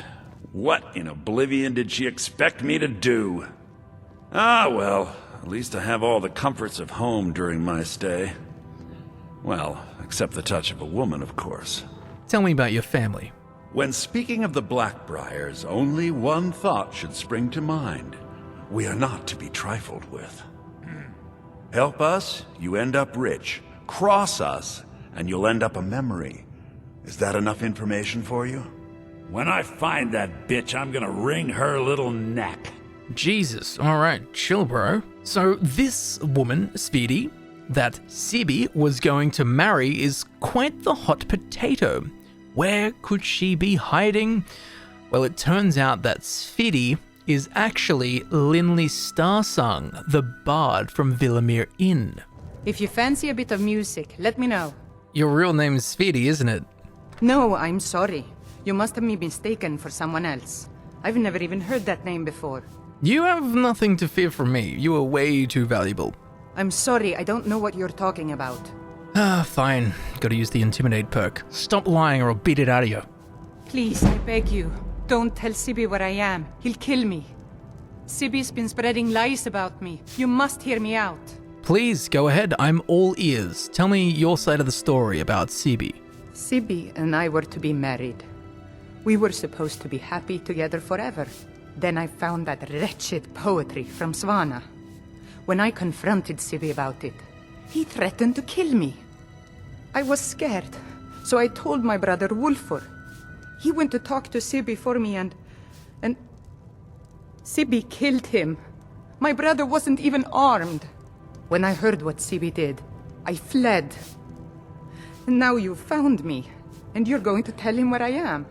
Not today, sister. You are way too valuable to this investigation. So, Sphidi fled Riften in fear of the wrath of the BlackBriar family, aka likely death, torture, God knows what. She donned the name Linley Starsung and moved in here at Villamere Inn to live in secret as a bard. That is all well and good, but guess what? Wilhelm is in on it, as in the creation kit we can see Linley's relationships with other characters. She only has 2 relationships with other characters. One is Wilhelm, one is Bercy, both of whom are labeled as a confidant, which, to be clear, means a person with whom one shares a secret or private matter, trusting them not to repeat it to others. So Wilhelm knows who Linley truly is. Not only this, but she has one other confidant, which is Bercy. Bercy, the shopkeeper at the Pawned Prawn that we looked at earlier, the one that works with Wilhelm. Now, if you don't know, Bercy openly and vocally despises the corruption within Riften, as we can overhear himself and his wife Dreefa talking about this. You keep giving and giving, Bercy, and they'll keep taking and taking. When is it gonna end? What would you have me do, woman? Cross the guild? Take them all on one by one? You know I don't mean that. We need to find a way out of this. Perhaps talk to Layla. Layla is as clueless as she's stupid. No. If anything's to be done about this, we have to deal with it ourselves. And we can also ask him about it. So what's wrong with Riften? The question is, what isn't wrong with Riften? This city's corrupt. Rotten to the core. No one cares about anything except themselves. And how much coin they can make off the misery of others. Maybe you should speak to the authorities. Authorities? Have you been listening to what I said? They're all dirty. Every one of them. The only way to get things done in this city is to keep your head down and pay off the right people. So as we can see, Bercy clearly hates all of the corruption that is within Riften. And before we go on, I just want to point out like a little Easter egg I found by accident while looking around his shop for more arrows or bows. And that is on the top shelf, we can find 2 iron daggers that are crossed over each other, which actually generate the image that is on the banner of the rift. So there's a cool little Easter egg for you that I found along the way. But yes, Bercy hates the corruption within Riften. And what greater force of corruption is there than the BlackBriar family? So given this stance that Bercy has, the fact that both Bercy and Wilhelm are tagged as Linley's confidants, we can deduce that Sphidi/Linley was terrified for her life. Her brother had just been murdered after she found out that her betrothed had been cheating on her. She'd lost the family she'd gained through love, and she'd lost her actual family. So who does she turn to? Well, she turned to Bercy, who openly hates the BlackBriars and openly hates all the corruption. Because of this, he was happy to help Linley escape, probably just as an up-you to the BlackBriar family. And he did this by hooking her up with his best mate, Wilhelm, where she could rather, to be honest, dangerously live in secret as a bard. Well, with all this new knowledge, it makes this line that Wilhelm says make a lot more sense. I won't go over there ever again. See that you don't. I promised to keep you safe, and I'm not going to break my word. Wilhelm promised to keep Linley safe for Bercy. However, I think there's a little bit more in it for Wilhelm than just helping a friend out. Because given the imminent threat of the BlackBriars finding out about this covert operation, well, it's really risky for Wilhelm to do this. So there must be something in it for him, because the BlackBriars, you don't mess with the BlackBriars. Be careful, Mule. The Thieves Guild has Maven BlackBriar at its back. One snap of her fingers and you could end up in Riften jail. Or worse. When speaking of the BlackBriars, only one thought should spring to mind. We are not to be trifled with. Help us, you end up rich. Cross us, and you'll end up a memory.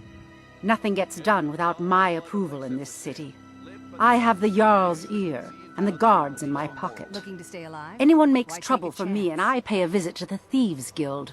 Make me angry and I contact the Dark Brotherhood. You do well to remember that the next time you make such a stupid observation. One, they're really dangerous, and they're also like the most powerful family in Skyrim, so there must be something in it for him. Now, another thing to not forget is that Linley/Svidi was within the richest family in the Rift and perhaps even Skyrim. AKA, I bet that she's got some cash. You know, the classic son of a mega rich family has earned none of it himself but has more family money than he knows what to do with. He wants to impress a lady, so he buys and gifts her jewelry and gems and gold and stuff like that. You know, that's a pretty familiar concept that I'm sure we're all well aware of. So with this in mind, I believe that Wilhelm is being paid to keep Linley here, which is a fair trade, to be honest. There's a payment for a service. And to back this up, Wilhelm will always be carrying gems in his inventory. It's not something your average innkeeper has at hand. On top of this, Wilhelm is the only innkeeper in the entire game to have anything in his inventory beyond just average random items that an innkeeper would have. I went through the creation kit and I checked every single innkeeper within Skyrim. I checked their inventories, and guess what? The only one of them to carry anything out of the ordinary, and therefore the only innkeeper to carry gemstones, is Wilhelm. Which means that a developer at Bethesda Game Studios had to specifically add gemstones to his loot pool. Now, why would a developer do that?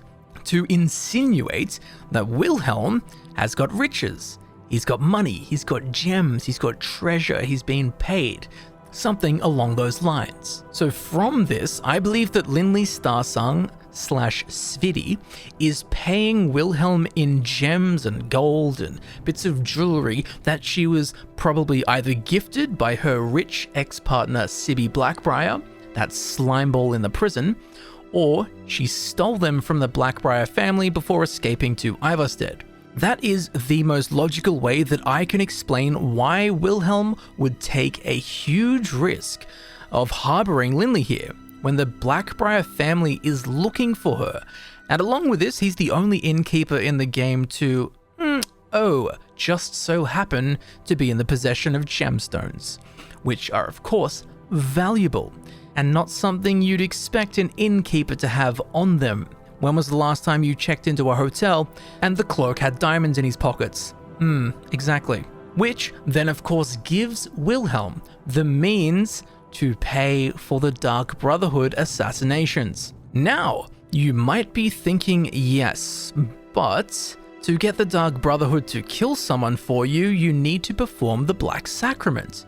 The ritual in which the invoker, that being the person wanting the contract to be made, creates an effigy of their victim, assembled from body parts, including a heart, a skull, bones, and human flesh. The effigy must then be encircled with candles. Then the ritual may commence.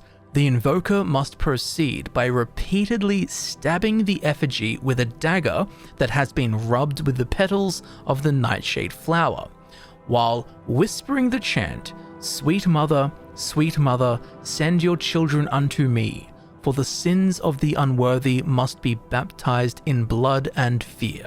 It's quite the ordeal, but the problem is there is no sign of such a ritual occurring within the inn or just anywhere near Wilhelm or in Ivarstead. Although Wilhelm does own a dagger, and that can be found in his bedroom, but all the other way more crucial components are missing. Which of course, straight away we think, okay, this could put a handbrake on this theory, but in fact it actually does not. Because there is one rather major and very crucial detail that everyone, including myself most of the time, seems to forget. And that is, at the time that the Elder Scrolls V Skyrim takes place, the Dark Brotherhood has been shattered, scattered, mostly destroyed. They're in a complete state of disarray.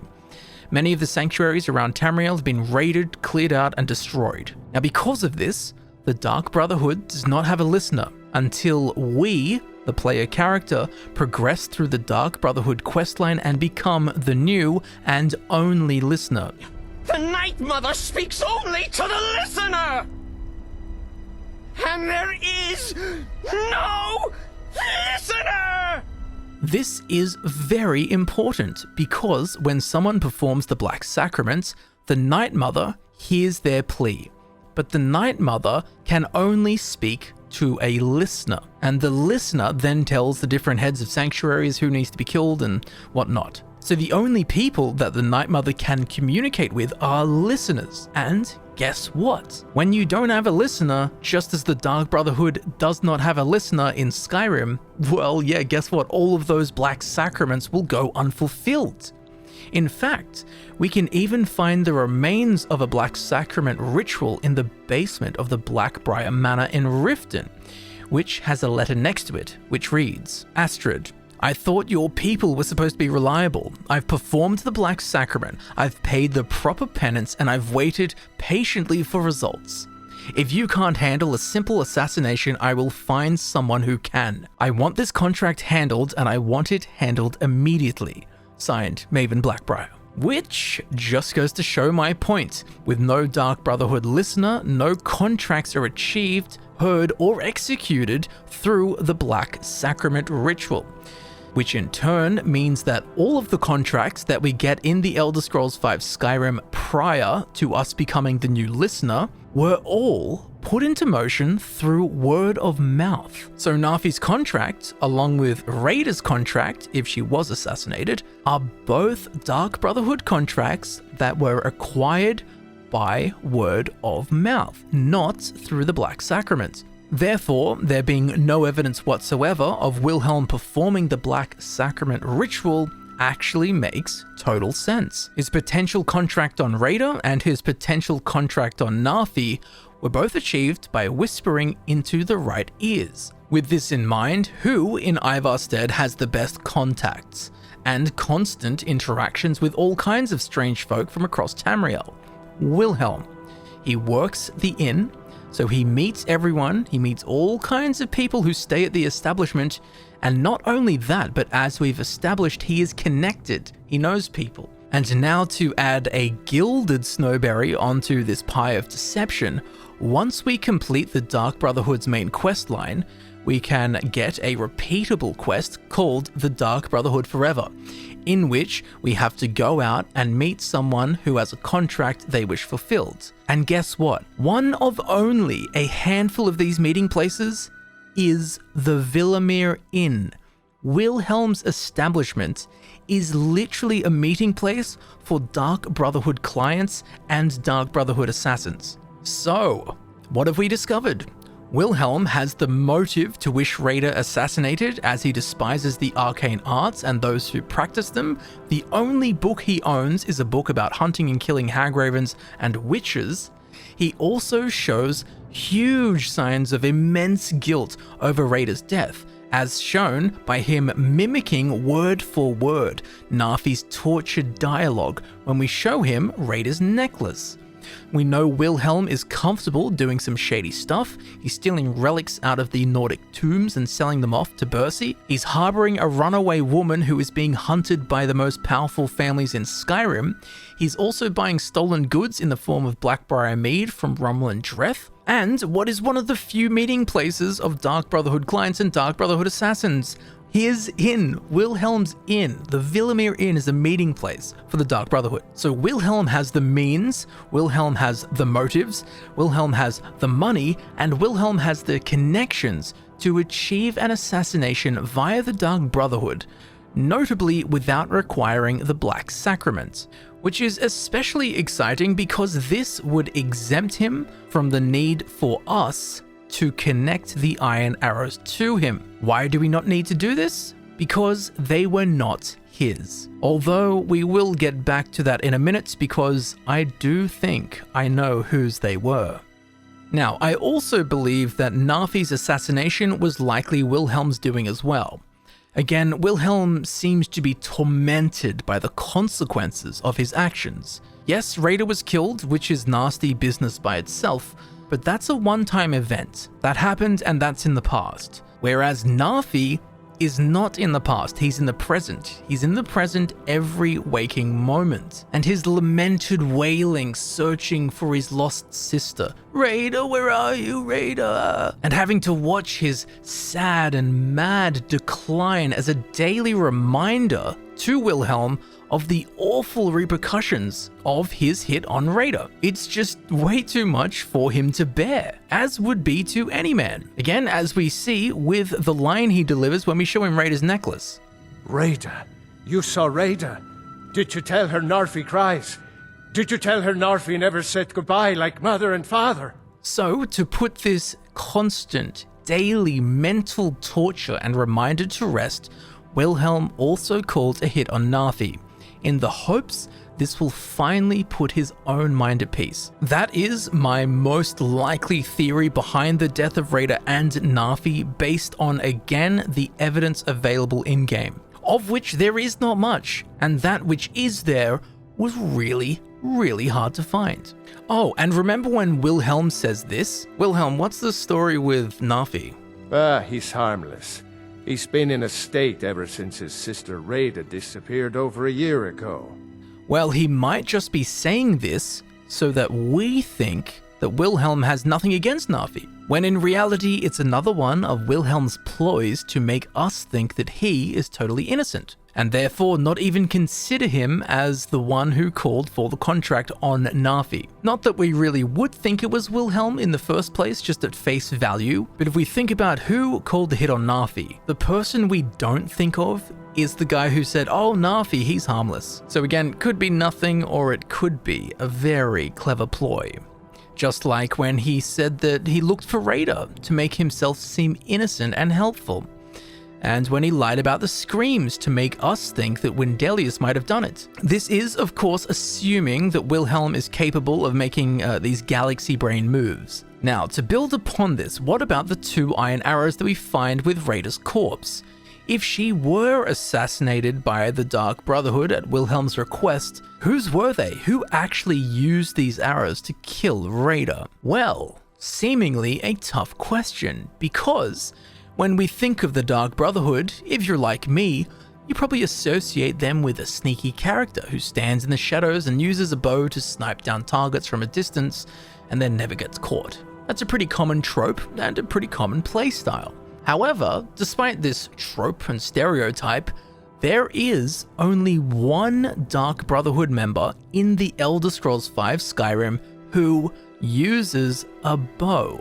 And that would be this lovely young lady Gabriella. She is the only Dark Brotherhood member who uses a bow. Along with this, during the Dark Brotherhood quest called Bound Until Death, in which we must assassinate Vittoria Vici at her wedding, Gabriella will say this when asked if she has any advice on the contract. I hope you don't mind, but I took the liberty of surveying the site of the reception. There's a small parapet just opposite the balcony that would prove an excellent spot for a long-range kill. I left something there for you, if you're inclined to take that approach. So it turns out that Gabriella has actually scouted the place out before us and has left a unique bow called Firiniel's End up here in a perfect spot to loose an arrow and do the deed. Firstly, this just furthers her love of bows and sniping her targets from a distance, but it proves something else, Gabriella's prowess to go unnoticed. You see, this wedding takes place in the courtyard of the Temple of the Divines, which is attached to Castle Dower, which is the Grand Fortress of Solitude, Skyrim's capital, and acts as the headquarters of the Imperial Legion and is supposed to be the residence of the Emperor when he visits Skyrim. Point being, it's the most heavily fortified, the most heavily populated, and the most highly guarded location in Skyrim. Yet Gabriella, just as a little favor, snuck straight in here unnoticed just to place a bow that we may or may not even use. This just proves that she has immaculate skills in remaining hidden. So I mean, if she can sneak past 1 billion guards and the Imperial Legion in their own base, then those 2 guards in Ivarstead who patrol the bridge would have been a joke to her. So purely on a sneaking level, Gabriella has most certainly proven that she could have easily killed Reyda and remained completely unnoticed, and made sure that no one noticed Reyda's death. But that is not all, get this. While yes, she uses a bow, guess what kind of arrows she uses? Iron arrows. Yes, that is correct. She actually has the exact same arrows that we've been trying so hard to track down. Not only does she have the right arrows, but she could have also killed Reyda simply by stabbing her with the arrows. While I find this unlikely, when we first meet Gabriella, we can ask her to tell us about herself, upon which she says this. What a curious question. Well, I enjoy moonlit nights, taking long walks on the beach, knitting, and unicorns. In fact, I once took a seaside stroll on a moonlit night and discovered a unicorn, which I proceeded to stab in the throat with a crochet needle. I'm a woman of refined yet simple tastes. Now, if we are to take this tale as true, that Gabriella killed a unicorn by stabbing it in the neck with a crochet needle, then we know for a fact that Gabriella could most certainly have killed Reyda by stabbing her with iron arrows. I personally don't know why one would choose to do that when a bow is an option, but it is a possibility, so I thought worth mentioning. Oh, and yes, that is not all either, as when you're doing the Dark Brotherhood quest, The Recipe for Disaster, if we ask Gabriella if she has any advice for us on how to secretly kill the gourmet, she will say this. You've been directed to dispose of the gourmet's body, is that correct? I often find water to be a suitable hiding place. A lake, a pool, the sea. Splash splash, a body in water. Does that remind us of anything? So, Gabriella is the only Dark Brotherhood member to use a bow, along with being the only Dark Brotherhood member to use or carry iron arrows, the exact same ones we've been looking for. She also has been proven to have the sneaking skills of Rajin, the Khajiiti thief god, and she likes to hide the bodies of her victims in water, like a lake. And a lake is exactly where we find Reyda's corpse, with exactly the same projectile that Gabriella uses to kill people, the iron arrows. So boom, there you go. There's my ultimate theory about Reyda and Narfi. Wilhelm called the hit on Reyda because he thought she was a witch. He hates magic users, he has a book on killing witches, he has the Dark Brotherhood contacts, as his inn is literally a meeting place for them and their clients. He has the money to pay for an assassination, or 2, or 3, which he has acquired from selling ancient Nordic items at Bercy's shop, and he has the gems and the gold and the jewelry and whatever else Linley Starsung is paying for his protection with. And he's also not adverse to doing things under the table, doing sneaky illegal things. So Wilhelm whispers in the right ears, pays the gold, and the contract is set. Then the assassin that accepts the contract was Gabriella of the Dark Brotherhood, who waits until Reyda is crossing the river, then kills her silently with her bow and iron arrows. Reyda's death has haunted Wilhelm because of Narfi's constant torment, so Wilhelm called the hit on Narfi as well, in an attempt to get some peace of mind and finally forget the whole thing. And you might be asking, why didn't Wilhelm call the hit on Narfi straight after Reyda's thing? Because Narfi's decline into madness was slow and gradual. He didn't think he needed to take out Narfi. Only after a year or so of constant mental torment did Wilhelm feel like he had to act, and he did already try to act with words, because he told Narfi that Reyda was going to come back and everything was going to be okay, in an attempt to make him settle down and stop tormenting Wilhelm with his constant pleas and cries for his sister Reyda. So this, what I have just presented to you, is the most plausible series of events that I can think of that actually have tangible in-game evidence and puzzle pieces that fit together to quite soundly create a full picture. So that is what I believe happened. It makes the most sense out of all the theories that we've looked at, and all the theories that we could think of, and all the theories that other people could think of. But that's not all. There are still a couple of chapters in this story. Before we get onto those though, just a little bonus in regards to Gabriella and her aptitude for hiding bodies in water.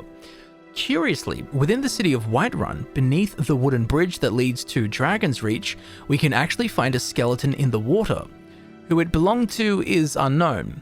Along with this, within the city of Markarth, just next to the smithy in the pool of water beneath the waterfall, we can also find another skeleton hidden in the water. Could these be more victims of Gabriella? People she killed and then hid in plain sight by executing her signature move of hiding her prey under water. Could be. Food for thought, or water for thought in this case. Now, before we get on to the final string of Daedric madness, there is one thing we just spoke about that I would like to address. As, like me, you might have begun to formulate a theory, but I would like to assure you that it's not the smoking gun we think it could be. As mentioned, inside the BlackBriar Manor in Riften, there are the remains of the Black Sacrament ritual, with a note addressed to Astrid from Maven. Meaning, of course, that Maven BlackBriar was the one who undertook the ceremony, aka she wants someone dead. But the question is, of course, who? Who did she want dead? Well, her son Sibby BlackBriar is in prison because he killed the brother of his former fiancée, Svidi, who we now know is actually Linley Starsung, who is in hiding. Now, could it be that Maven performs the Black Sacrament ritual because she wanted Svidi/Linley dead?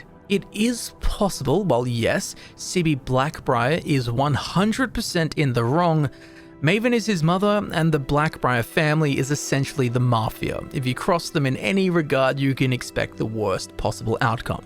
Here is the thing though.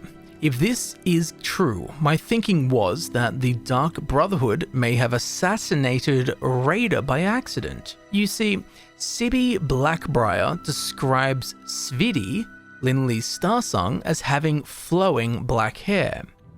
She was a young woman, buxom, with long flowing black hair. And while in my game here, I have many mods and her hair is also black, which makes sense, but in the vanilla game, in a completely unmodded Skyrim, Linley Starsung has light blonde hair, likely as a disguise to make her less recognizable.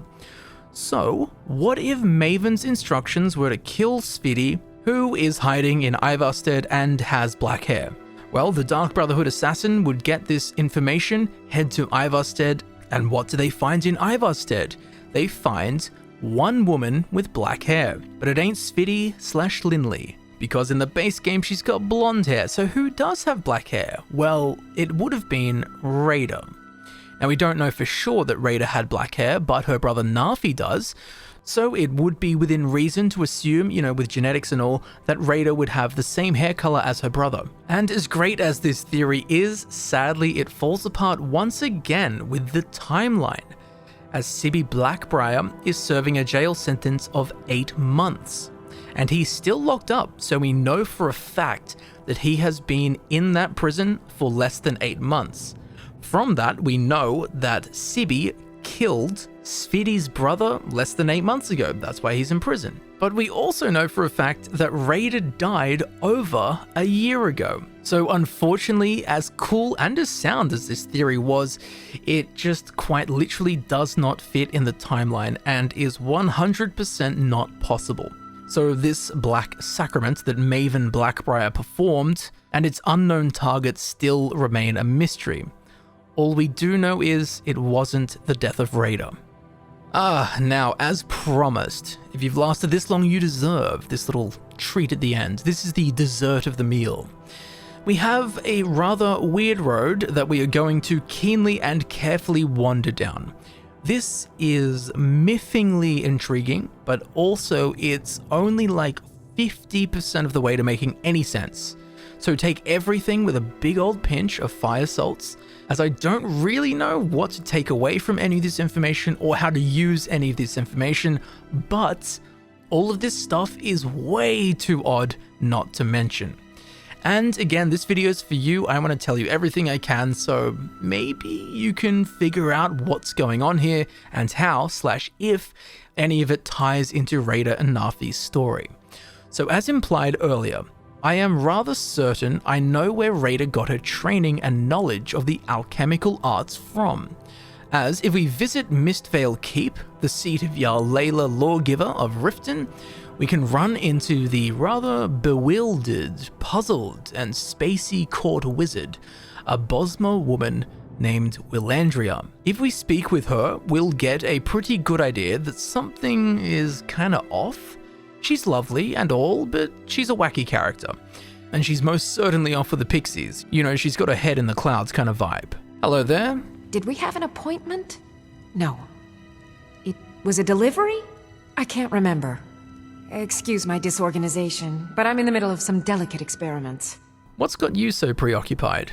Someone actually interested in what I'm doing. Amazing! Well, allow me to explain. My experimentation involves a magical construct and a reagent that will allow the construct to maintain a field of permanent harmonic energy. I didn't understand a word of that. You don't have to, because it's utter nonsense. It's never going to work. No. What I need to do is reverse that. Draw the harmonic energy into the reagent, and then apply it with the proper incantation. What was I thinking? It would never work that first way. Why didn't you tell me? How about using calipers? Calipers? That's utterly ridiculous. Maybe long ago you could just find calipers in every household across Tamriel, but not anymore. Hold on. You've given me a brilliant idea. Just as calipers hold materials in place, a soul siphon can hold magic fields in place. Genius! And I'm sure you've completely worked out how to counteract complete dimensional collapse, right? Swallow a soul gem? Are you completely insane? Swallow a soul gem? That has to be the most brilliant and unexpected solution I've heard in a long time. It solves all of my problems and keeps the field stable. Now all I need... Wait, what were we talking about? You appear to need help getting organized. Yes, I could use some help with that. An assistant, perhaps? No. Maybe a familiar... No, too messy. Well, at any rate, organization is not my strong suit. Not at all. I need as much help as I can get. In fact, if you could retrieve a few things for me, I could start on my next set of experiments. Alright, what did you need me to get? As you can imagine, I tend to forget things often. Leave things around. I really must learn to put these things away. What I need is my Dwemer Stirring Spoon, my Orichalcum Ingot, and my Grand Soul Gem. In fact, I could use them immediately. Bring those items back to me, and I'll be happy to experiment on you. No, that isn't right. I'd be happy to reward you. Point the way, and I'll go get them. Excellent. I can't wait. Well, why are you still standing here?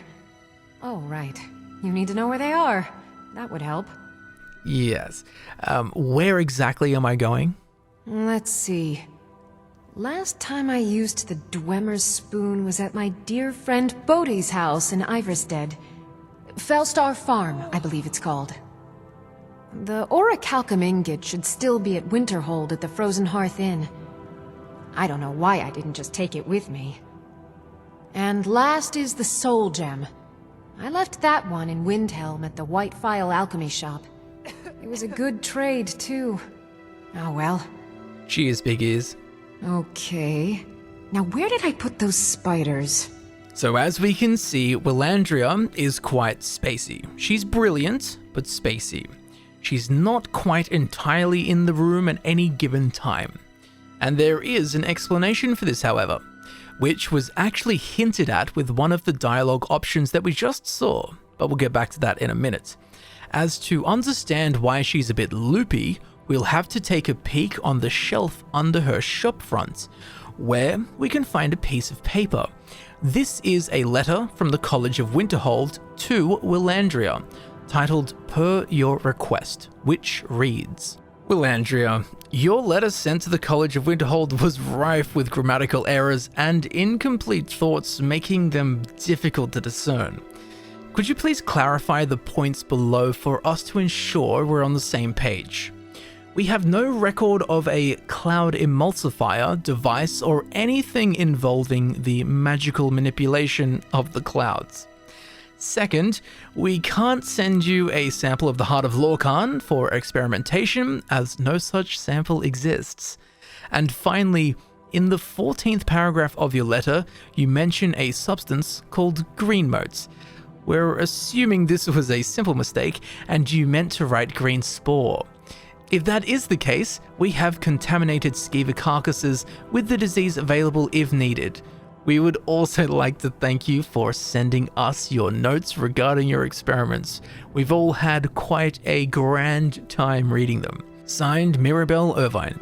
Now this letter is rather interesting, as the ingredient / substance that Willandria had requested from the College of Winterhold was green mote. Now, if you've played the Elder Scrolls IV Oblivion expansion, The Shivering Isles, you might be familiar with it. However, there is a very important distinction to make. Unrefined green mote is called just that. In-game, it is called unrefined green mote, and it is a fairly common alchemy ingredient within the Shivering Isles, which is of course the plane of Oblivion belonging to Sheogorath. Now, this unrefined green mote can be harvested from mushroom trees. A lame name, I know, but that is their actual in-lore name, mushroom trees.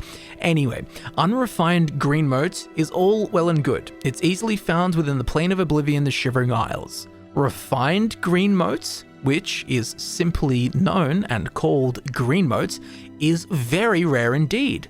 It can only be found in a hidden silo beneath the New Sheoth Palace, which is the citadel that holds the seat of the Daedric Prince of Madness, Sheogorath. And here, in this hidden silo, through an unknown alchemical process, the rather boring unrefined green mote is refined into green mote, which is a very powerful psychotropic substance known to exist only by a handful of people and consumed by even fewer. So green mote is an extremely secretive substance and only found within the highest echelons within the plane of Oblivion, the Shivering Isles, which raises the question, how the hell does Willandria know about green mote? She requested it from the College of Winterhold, who, let's not forget, have no idea what she's talking about. They've never heard of green mote. Let's allow that to sink in. Not a single person at the College of Winterhold, which is one of the oldest and most well-established arcane institutions in Tamriel, not a single person here knows what green mote is. That's how secretive and alien this substance is. Yet, the court wizard of Riften knows about it? How? How does Willandria know what green mote is? You can only ask for it if you know what it is. Well, because of this, there is only one explanation. At the very least, Willandria has been to the Shivering Isles and has sat at the high table of the Court of Mania in the New Sheoth Palace within the Shivering Isles, the only place where they consumed green motes. It is the only way that she could have any knowledge of this hidden Daedric delicacy, and her apparent associations with the Shivering Isles and therefore Sheogorath explain her eccentricity and, for a lack of a better phrase, her madness. Taking this point further, during dialogue, one of our speech options is, how about using calipers? This is actually also a reference to the Shivering Isles expansion for the Elder Scrolls IV Oblivion, as there are no calipers within the Elder Scrolls V Skyrim. Calipers? That's utterly ridiculous. Maybe long ago you could just find calipers in every household across Tamriel, but not anymore. However, within the Shivering Isles, the Nord Tove the Unrestful has the player character collect as many calipers as they can, i.e. potentially all of the calipers in the game. Anyway, you're going to help me find calipers and tongs. The world is devoid of calipers and tongs. What a sad state of affairs. This seems to be the apparent reason to why there are no more calipers within Tamriel at the time of the Elder Scrolls V Skyrim. So this dialogue option and Willandria's following dialogue are again referencing the Shivering Isles, furthering her evident familiarity with the Plane of Oblivion, the Shivering Isles, and this exceptionally rare and inimitable narcotic green mote. So we have a court wizard who's been in the Shivering Isles and rubbed shoulders with the highest classes there. Okay, cool. What does that actually mean? Well, Willandria isn't only good at being a strange and scattered woman, she is also brilliant in the art of alchemy. Despite her often talking about her experiments, which seem to be some strange mixture of enchanting and tonal magics, her shopfront, room, and laboratory only contain vast amounts of alchemy-related paraphernalia. There is an alchemy table, she has shelves brimming with rare ingredients, potions lining the bar top. So it's clear that Willandria is a master of alchemy, which makes me wonder if she once served as the secret Grand Alchemist who worked in the silo below the New Sheoth Palace and turned unrefined green motes into green mote. I mean, she's got the credentials, she's definitely been there, she knows what green mote is, so it's definitely an interesting thought. Now, these alchemy skills of hers are important, as do you remember who she said her best friend was? Bodhi. Hear it again. Last time I used the Dwemer's spoon was at my dear friend Bodhi's house in Ivarstead. Felstar Farm, I believe it's called. So Willandria's best friend is Bodhi, who lives at Felstar Farm in Ivarstead, along with her husband Jofthor and her daughter Fastrid, who all live just across from where Narfi lives and where Reyda likely used to live. Although Reyda may have lived at the Villamere Inn, as we established earlier. But that's also fine. I mean, the town of Ivarstead is so small that who lives where, who sleeps where, who stays where when they visit, it doesn't really matter. Although I would imagine that when Willandria visits her best friend Bodhi in Ivarstead, she stays at the Villamere Inn as well. It's the only place with spare beds. Now that's an interesting thought, because, as I mentioned before, Wilhelm owns one book, and that is Herbane's Bestiary, Hagraven's. But in the guest room of Villamere Inn, there are two books, one of which is the Wabberjack. So, something else related to Sheogorath. It seems that the Bosmer daughter of the Shivering Isles has been leaving her things all over the place. So we've got Willandria, a master alchemist and patron of Sheogorath, visiting Ivarstead, which was home to Reyda, daughter of farmers, yet somehow a prolific alchemist, as we've again already established by the quality and rarity of her alchemy ingredients. So if we put 2 and 2 together, we can surmise that Willandria was likely the one who taught Reyda what she knows about alchemy. But what if it wasn't just alchemy that she was passing on?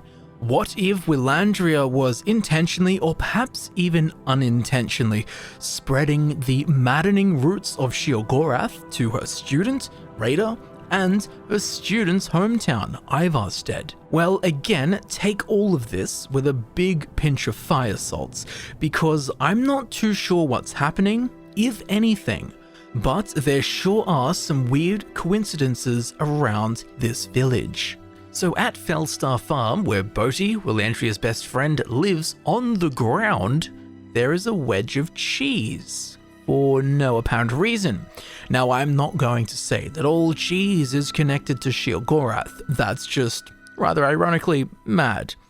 But the farm of a highly likely Sheogorath worshipping wizard's best friend having cheese on the ground for no reason, it's a bit weird.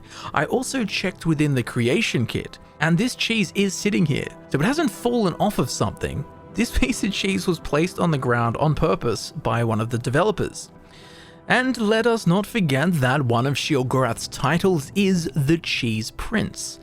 Again, I wouldn't go to court with this piece of cheese as evidence of Sheogorath's influence over Ivarstead, but it is definitely strange. Strange enough that it's grabbed my attention.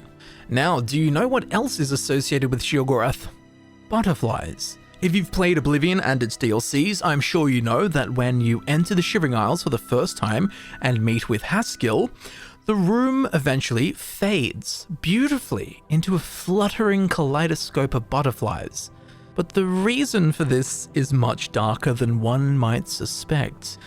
While Sheogorath is often considered goofy, funny, random, or quirky by the average Elder Scrolls player, he is in fact an unhinged maniac, quite possibly the most cruel and violent Daedric prince of them all. As his favorite pastime is torture, he spent the first 3,000 to 4,000 years of his existence tormenting, torturing, and mutilating butterflies, as he himself says when we encounter him as the Skooma in Elsewhere within the Elder Scrolls Online. Chasing butterflies now, plaything. To be young again. I must have spent my first 3,000 or 4,000 years terrorizing those colourful little cooties. Alas, I'm a grown man, cat, god, with grown madcap god tastes to get back to. Now get! What self-respecting person goes around chasing butterflies with a net? Everybody knows you use a hammer. In an ironic and sadistic twist, butterflies are now associated with Sheogorath, serving as a sign of his influence. With this in mind, remember the abandoned alchemist shack we spoke of earlier, the one Reyda almost certainly used? Well, guess what can be found outside? That's right, butterflies. Now, don't worry, much like the cheese on the ground, I'm not going to say that everywhere with a butterfly has been influenced or visited by Sheogorath. However, there is something much stranger. As you probably know, throughout Skyrim, there are 5 unique bugs in jars. These aren't just collectibles that serve no purpose other than just being cool. They are actually part of a cut quest, as they have runes under their lids that naturally spawned an endless slew of fan theories. However, I did speak to one of Skyrim's developers, more specifically the developer who was in charge of these bugs in jars, and he confirmed that these bugs in jars are nothing beyond just part of a half-baked idea that never fully formed during development.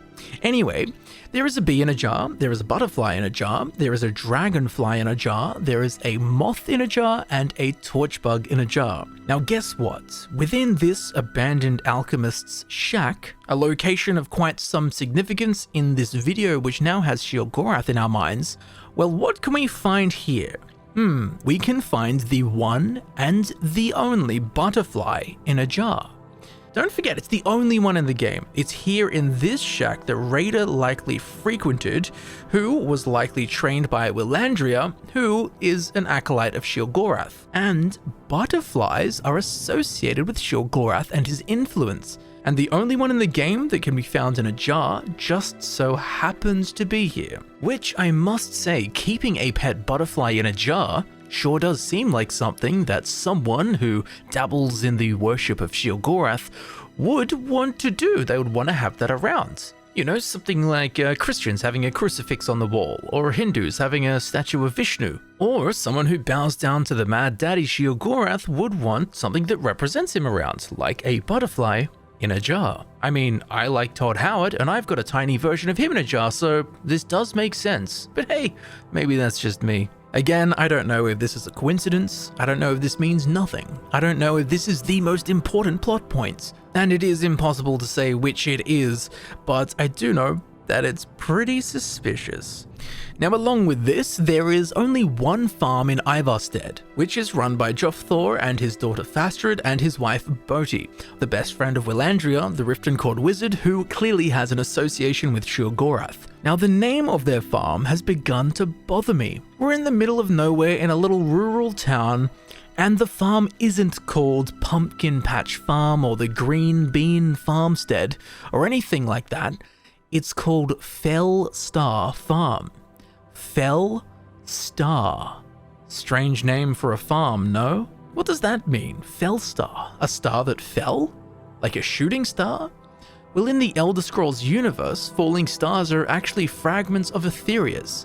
You might be more familiar with them by their other names, such as Vala Stones, Welkin Stones, Sky Shards, Meteoric Glass, the Star Teeth, Vaka Stones, Melondo Stones, Magna Geodes, Kulunda Stones, the Stormhold Crystal, or the Jewel of Fire, or any of the various unnamed fragments found within the Sigig Vault, or any of the other ethereal fragments that I have forgotten. Now, despite that list being rather extensive, none of the aforementioned ethereal fragments have any connection or relevance to this farm, as far as I can tell anyway. So maybe this name, Fell Star, isn't referring to a fallen star, but perhaps a fell star, a star that is fell. If you are unaware, the word fell has several meanings, one of which is evil, bad, cruel, savage, wicked, baleful, terrifying, etc, etc, etc. You get the point. That's where fell magic gets its name from in the Warcraft universe. So essentially fell with this definition just means bad, it's not good. So, could Fell Star Farm be referring to Fell in this manner? The bad star, the evil star, the wicked star, the baleful star, the terrifying star, the cruel star, the savage star? If so, what the hell does that mean? Well, interestingly, as we touched on earlier, stars within the Elder Scrolls universe are not what we know as stars at all. They are actually holes, and what we see shining through is light from Aetherius. That's why fallen stars are actually ethereal fragments, pieces of Aetherius that have fallen through one of these holes, through the firmament and into the mortal plane, Mundus. So with this knowledge, it would seem that no star is more evil than any other star. They're all just holes, right? And yeah, that is correct. But there are many deities and gods and heroes and stuff like that within the Elder Scrolls who go by more than one name. In fact, many of the deities have tens of names. And guess what? There is one deity that I can find that has a name that they go by that involves the word star. And that deity is actually a Daedric prince. And that Daedric prince is Sheogorath, as one of his titles is actually the Mad Star. Sheogorath could be conceived as evil, chaotic, bad, savage, wicked, baleful, terrifying. All the things that the word fell means. So could it be that Uncle Sheo is the fell star that the farm is named after? I mean, madness is considered a bad thing. You've got fell meaning bad, and then mad meaning bad. The mad star, could this be the fell star? Well, to be honest, I am not sure. But it is food for thought. And to add some even stranger spices to this insane stew, while researching Green Mode, I found myself scouring the Imperial Library, as any responsible detective would do. And given Green Mode's rarity, the results were most certainly slim. However, I stumbled across this note, which is found within the Elder Scrolls Online, specifically within the Arcane Library beneath the Wizard's Tower, Tor Driok, which can be found on High Isle. It's titled The Purities of Mania and is written by an unknown author, and reads as follows. I will not sign my name to this treatise, no, no, no, no, no. but I am compelled to write down the wonders I have seen and felt in my time in the Shivering Isles. The mania that overtook me was an open maw I both feared and was drawn to, a whirlwind of madness from which creativity, sleeplessness, fury, and joy burst forth. I explored for a period of time that I cannot remember, a year, a month, I do not know for certain, wherein I dove into the secrets of a spell, while my understanding was enhanced and expanded using green mote. I walked away from this experience with the key to unlocking the mysteries of the rare crystals sometimes found among Ayleid ruins. You may laugh with disbelief when I tell you that I delved into the heart of an amethyst crystal created by some ancient Ayleid, perhaps, which had been faceted and formed by the winds of mania. Let me explain, and you shall see the truth of it, the clear and brilliant, all-consuming truth. Okay, so this is once again suspiciously coincidental. You see, the Ayleids believed starlight to be the purest form of magic, hence they gathered, harnessed, and manipulated the power of these ethereal fragments. The most common among them are the Welkin stones and Vala stones, the very same ones that we just spoke about due to the out-of-place name of Fell Star Farm. And to unlock the mysteries of these crystals, or stars that fell, this unknown author enhanced their cognition and vision with the exceptionally exclusive Daedric substance green mote. Green mote, that extremely rare and secret psychotropic delicacy that Willandria not only magically knows about, but also requests from the College of Winterhold.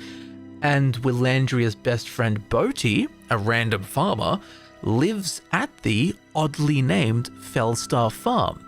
Now, as mentioned, there are only 6 written accounts of green mote within the Elder Scrolls universe, 2 of which are about the Prophet Arden Sul, so these are basically mythology, 2 of which are using a green mote experience as a descriptor when talking about another experience, which can be found in the Pocket Guide, and the other 2 are Willandria's letter to the College of Winterhold, and this one, the Purities of Madness. So the only 2 where they're actually talking about green mote, in a modern day, hey, I'm here right now and I want some green mote, or used some green mote, being this letter, the Purities of Madness, and Willandria's letter to the college. And what's mentioned? Well, green mote is mentioned in both, obviously. Ayleid crystals, which are ethereal fragments, which are fallen stars, stars that fell, and Willandria, who has the other letter, is best friends with Boti, who lives at Fell Star Farm. Does that mean Willandria wanted green mote so she could unlock the mysteries of Fellstar Farm? Maybe. What mysteries? Are there mysteries here? Look, at this point, I feel like I'm the one that's been eating too much green motes. Again, I have not a goddamned clue if there is anything valid or plausible actually here, but 2 rather obscure topics that we already just so happen to find ourselves looking at, both showing up in a completely unrelated source material. It's like, I don't know what to do with this information, but it is discomfortingly coincidental, yet again. And it won't be the last time, I'm sure. And it's also worth mentioning that Svidi, since she arrived in Ivarstead, has, for whatever reason, taken the name Linley Star Sung. We've got Fellstar, Star Sung, and the Mad Star Sheogorath, which, for a place with no apparent relation to stars, there sure is a strange handful of starry names knocking around. Well, what do we do with this information? I honestly don't know. That's why I'm telling you. Maybe you're smart enough to piece this mess together. Now, while we are on the topic of women and Sheogorath, he does something rather sick, specifically with young women. Young women such as Reyda, young women such as Fastrid, and young women such as Linley Starsung. It is said that Sheogorath invented music, as he rips young women asunder. From their tendons he makes lutes, from their skulls and bones he makes drums, and from their bones he makes flutes. He presented these gifts to mortals, and thus music was born. Sheogorath, the Mad Star, Fell Star Farm, Linley Star Sung, the Bard, music, young women like Linley Starsung, young women like Reyda, who is dead, young women like Fastrid, who is the daughter of Boti, the best friend of Willandria, the Sheogorath worshipping Bosmer court wizard of Riften. Again, I can't quite connect anything in a substantial manner, but there are so many odd semi-connections lulling about Ivarstead and everyone we're looking at in this investigation. Another interesting fact about Sheogorath is his favorite weapon, which is the crossbow. Now, while the Elder Scrolls V Skyrim DLC Dawnguard introduced crossbows, in the base game of Skyrim, crossbows were not present at all in the game. And along with crossbows not being present in the base game, the crossbow ammunition bolts were also not present. So if for whatever reason, if a developer did want to show that someone had been killed by a crossbow in the base game of Skyrim, they would have to use arrows to tell that story. And what do we find next to Reyda's corpse? Arrows. Again, just a thought, but imagine that plot twist. Sheogorath killed Reyda with a crossbow. Even stranger still, it is said that when Lorkhan's divine spark was removed, brought into being was Sheogorath, who in this same sentence is referred to as the Sithis-shaped hole. Now, I have spoken at length about this to several people that I would consider lore experts, or at least very well versed in Elder Scrolls lore.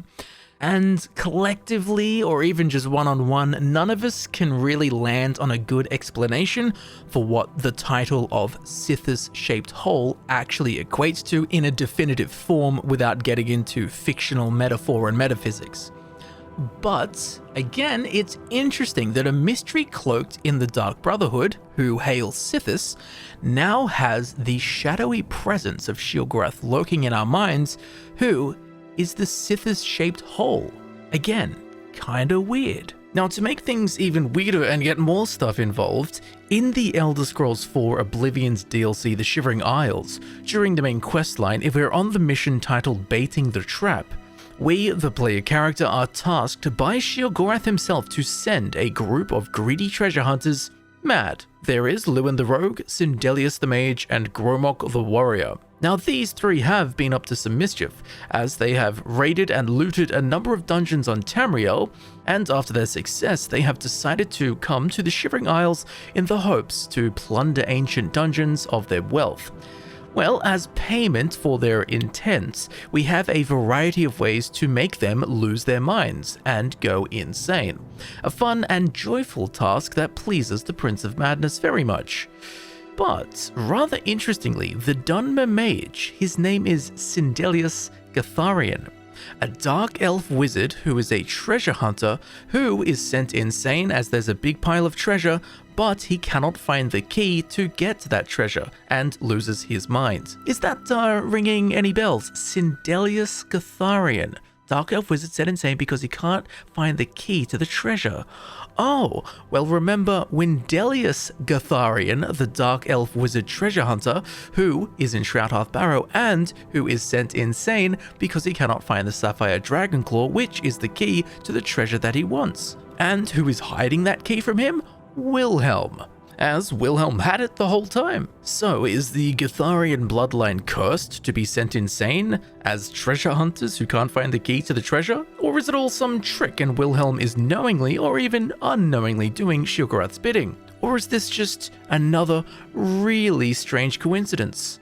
Well, I am not sure, but once again, Sheogorath appears to be rearing his smirking head in Ivarstead, time and time again. I mean, Wendelius not only went mad, but he went mad in the exact same way, and for the exact same reasons that his descendant went mad, who went mad at the request of Sheogorath within the Shivering Isles. I mean, coincidence? Sure, possible coincidence. But also, it's pretty goddamn weird and so specifically Sheogorath related. Now, despite Ivarstead being below High Hrothgar, the home of the Greybeards, masters of the Thum, the way of the voice, most of the town's inhabitants don't really know what they do. They just know there's a monastery up there. They don't really know what's happening.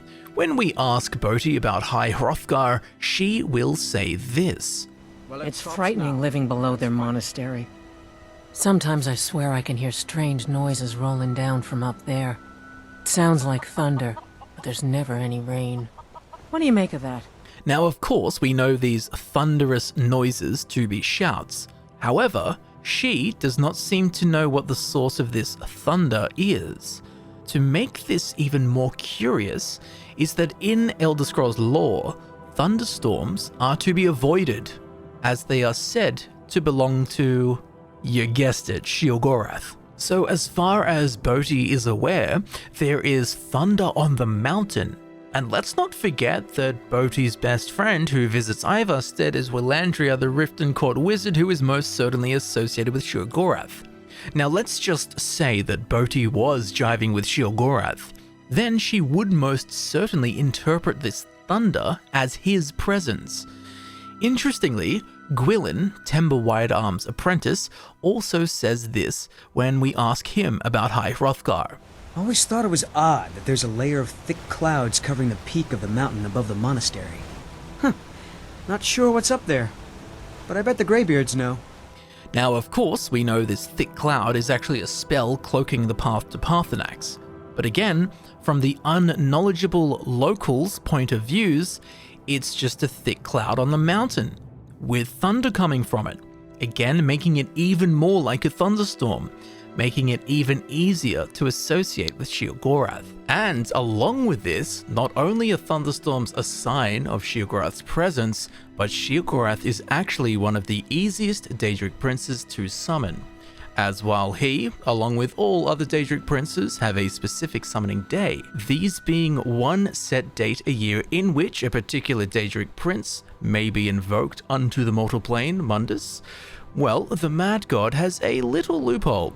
Well, it's actually a huge loophole, as Sheogorath can in fact be summoned anytime, regardless of date, provided there is a storm present, which we learn from the book titled Wabberjack, in which the author summons Sheogorath during a storm on Hermaeus Mora's summoning day, aka not Sheogorath's summoning day. This is interesting as what is one of only 2 books found within the Villamere Inn's guest rooms, where a handful of the local townsfolk sleep. That's right, the one we mentioned earlier, nothing other than the book The Wabberjack. So, the people of Ivarstead have the knowledge on how to summon Sheogorath at their fingertips, which is knowledge they may be using, or not, who knows, but it's definitely worth mentioning, as it might just explain how and why there is such a heavy air of Sheogorath's influence cloaking the small and initially boring town of Ivarstead. It's also worth noting the distinct frequency of cloudy things around here. There are thunderous clouds atop the throat of the world. Fastrid, Bodhi's daughter, daydreams all day, and figuratively speaking, her head is in the clouds. Any idea how I can get my daughter's head out of the clouds? Willandria, the court wizard of Riften, also has a scatterbrain and has her head in the clouds, again figuratively. Along with this, in her request to the College of Winterhold, she also asks for a cloud emulsifier, which, much like the green mote she asked for, the College of Winterhold had never heard of such a thing.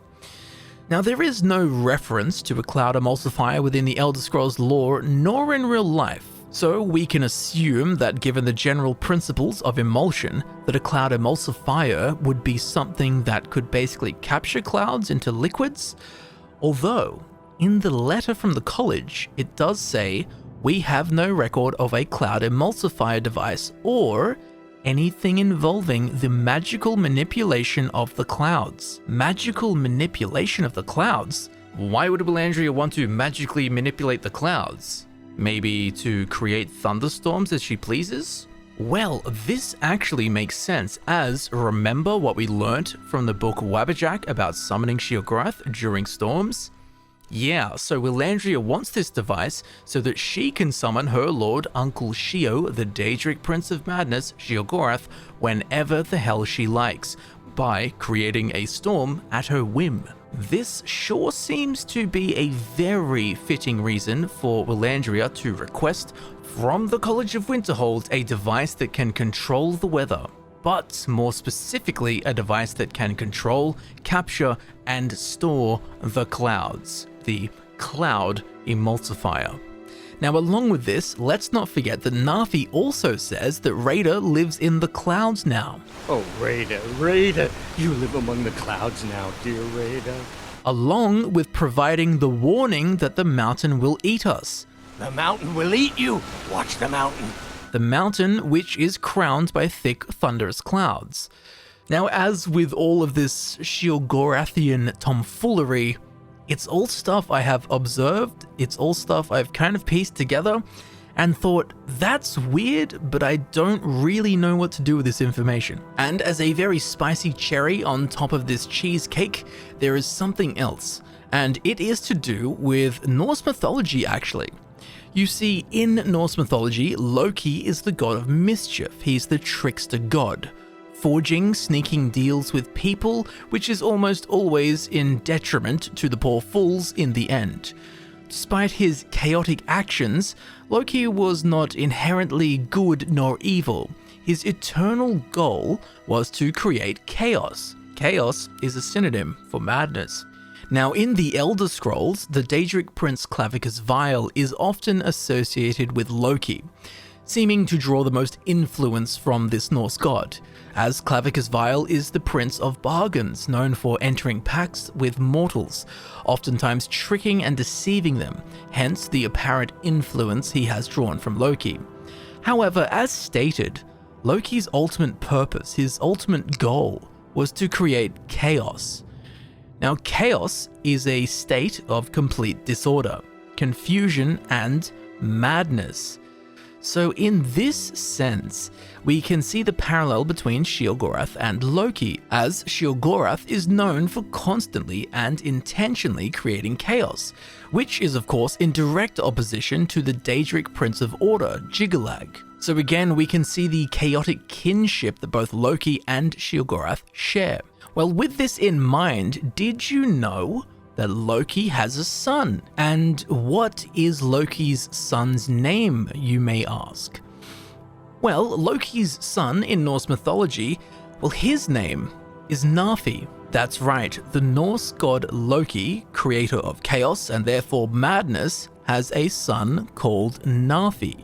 And then we have Sheogorath, a Daedric prince of madness and therefore chaos, whose influence is currently in our line of sight when talking about Ivarstead, a town in which there is a madman who just happens to be called Narfi. Oh, and just a side note, Sheogorath is known for enjoying playing skip rope with people's entrails. But only if you're partial to being flayed alive and having an angry immortal skip rope with your entrails.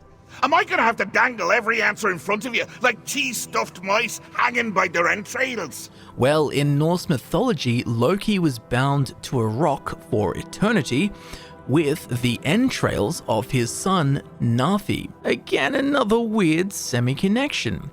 Now, I'm not saying that any of this is connected, but it is annoyingly strange and annoyingly coincidental, do you not think? Narfi, son of Loki. Narfi, son of Sheogorath, perhaps? It sounds a bit wacky, and I hate the trope of, ooh, there's a mad guy, must have been Sheogorath. But let's go a little deeper, if we may. It is known that despite Sheogorath being all jester-like and cheese-intrigued and such, his favorite pastime in canon lore is actually torture. Straight away, we begin to think of things like hot poking irons and being flayed and so forth. But torture can be mental too. In fact, it is by far the most common form of torture. And it's clear that Narfi is undergoing constant mental torture. He's been twisted into a madman by the mysterious disappearance of his sister. Rather interestingly, it is said that madmen are driven insane by speaking with Sheogorath, who gives them advice and information which is beyond their capacity to know.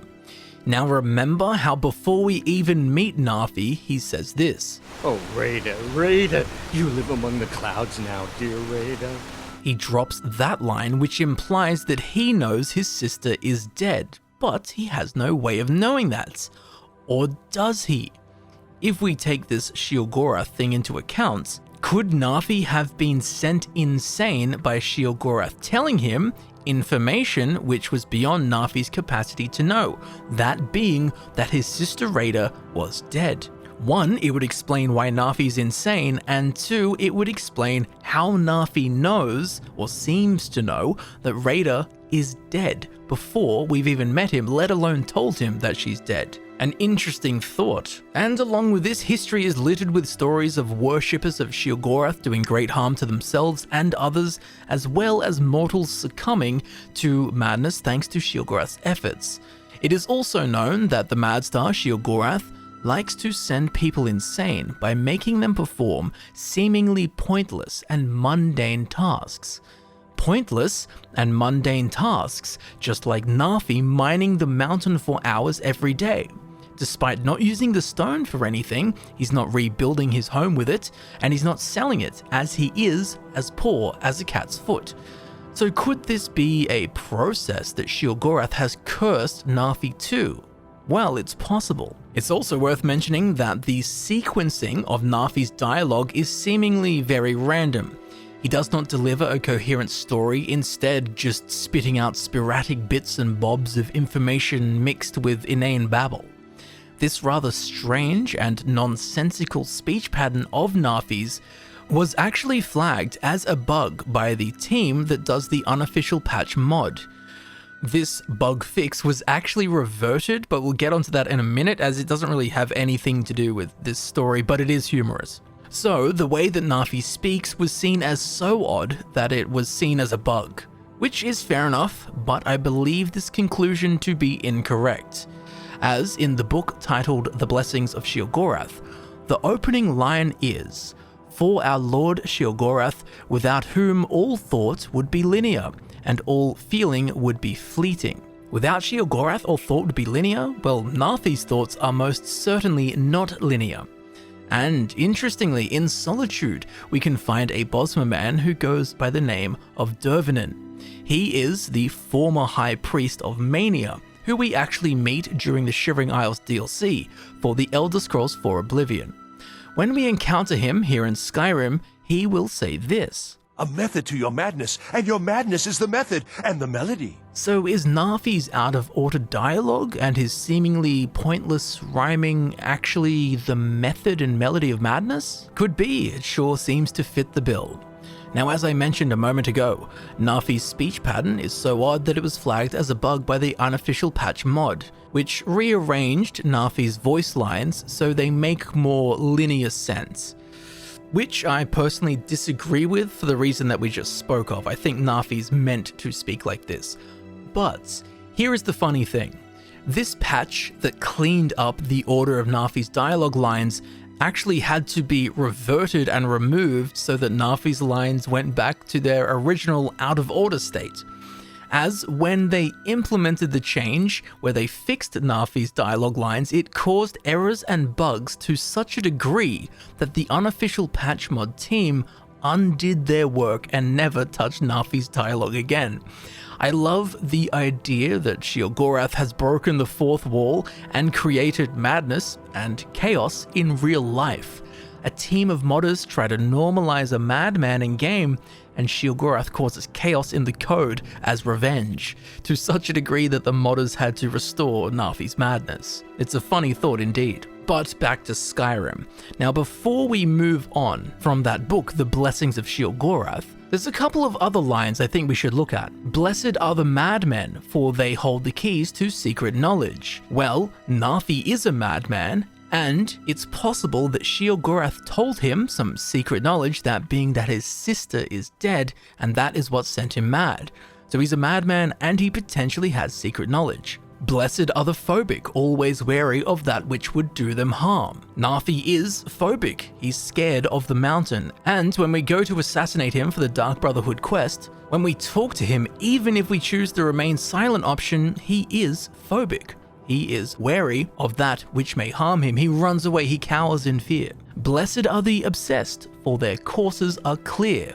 Narfi is obsessed, he is obsessed with finding his sister Reyda. Blessed are the addicts, may they quench the thirst that never ebbs. Well, I would call Narfi an addict. The way he speaks, he always sounds drunk, and he's always drinking mead. I'll live to drink another day. Then down here we have Blessed are the sleepless, as they bask in wakeful dreaming. Well, when we tell Narfi that his sister's dead, he says this. Narfi's sad now. Still wait for Reyda. No more sleep. No, no, no. So Narfi is now sleepless. And the last one that I think has any relevance to Narfi is Blessed are the paranoid, ever watchful for our enemies. Which, much like the phobic thing, you could work into him being scared of us when we just remain silent, or him saying, watch the mountain will eat you. The mountain will eat you. Watch the mountain. And if the avalanche theory is correct, and that crushed his house and killed his parents, then, the mountain would be his enemy, which would also explain potentially why he mines the mountainside, because it is his enemy. So I thought those similarities were quite interesting. Now, these folk who have been afflicted with madness by Uncle Sheo are said to be touched by Sheogorath, or Sheogorath kissed. So is Narfi Sheogorath kissed? Was he sent mad by something Sheogorath told him? Does he speak in such a way and perform inane tasks as a torturous curse from Sheogorath?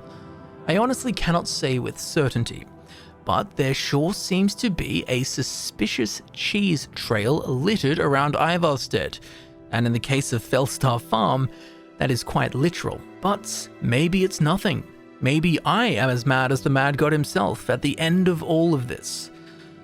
Cheese, anyone? So, here we are at the end. I have presented absolutely every theory I could conjure for this mystery. My running theory is that Wilhelm feared Reyda to be a witch, which she very much seems to have been to some degree. This was a problem for Wilhelm as he despises magic users. With the spiderweb of connections that he has gained by being an innkeeper, he asked one of the Dark Brotherhood members that meted his inn to kill Reyda. He could afford this because of the money he has gained from housing Linley Starsung in hiding and selling artifacts stolen from Shroud Half Barrow at the Pawned Prawn via his best friend Bercy. The Dark Brotherhood member that did the deed was Gabriella, who uses a bow, uses iron arrows, and likes to hide corpses in bodies of water. That's why we find Reyda in the lake with arrows next to a skeleton. Then, over the next year, Narfi's descent into madness, paired with his incessant and harrowing cries for his missing sister Reyda, ate at Wilhelm, to the point in which Wilhelm called for a Dark Brotherhood assassination on Narfi as well, just in an attempt at some mental peace, to finally put that to rest. I also believe it is most likely that Willandria, Riften's court wizard, did in fact teach Reyda the ways of alchemy. Whether or not Sheogorath was involved, well, that remains at the very least an extremely suspicious road filled with uncanny coincidences. But what I am very interested in is to hear what you think about all of this. There is a hell of a lot of information, and almost all of it is interpretable in one sense or another, making it very difficult to land on a definitive explanation for the death of Reyda and the assassination of Narfi. So, what do you think happened? Or are we too deep in search of answers? Have we fallen into madness? Who can say? But I will dare to ask you, who wanted Narfi killed and why? An evidently harmless beggar who has lost everything. Why would someone spend 750 septims to have him assassinated? What could he have done? Was it the debt that he mentions? Maybe he was caught stealing and the townsfolk got sick of it. Was his assassination a mercy kill of some kind? Or was it for someone else's peace of mind, like Wilhelm?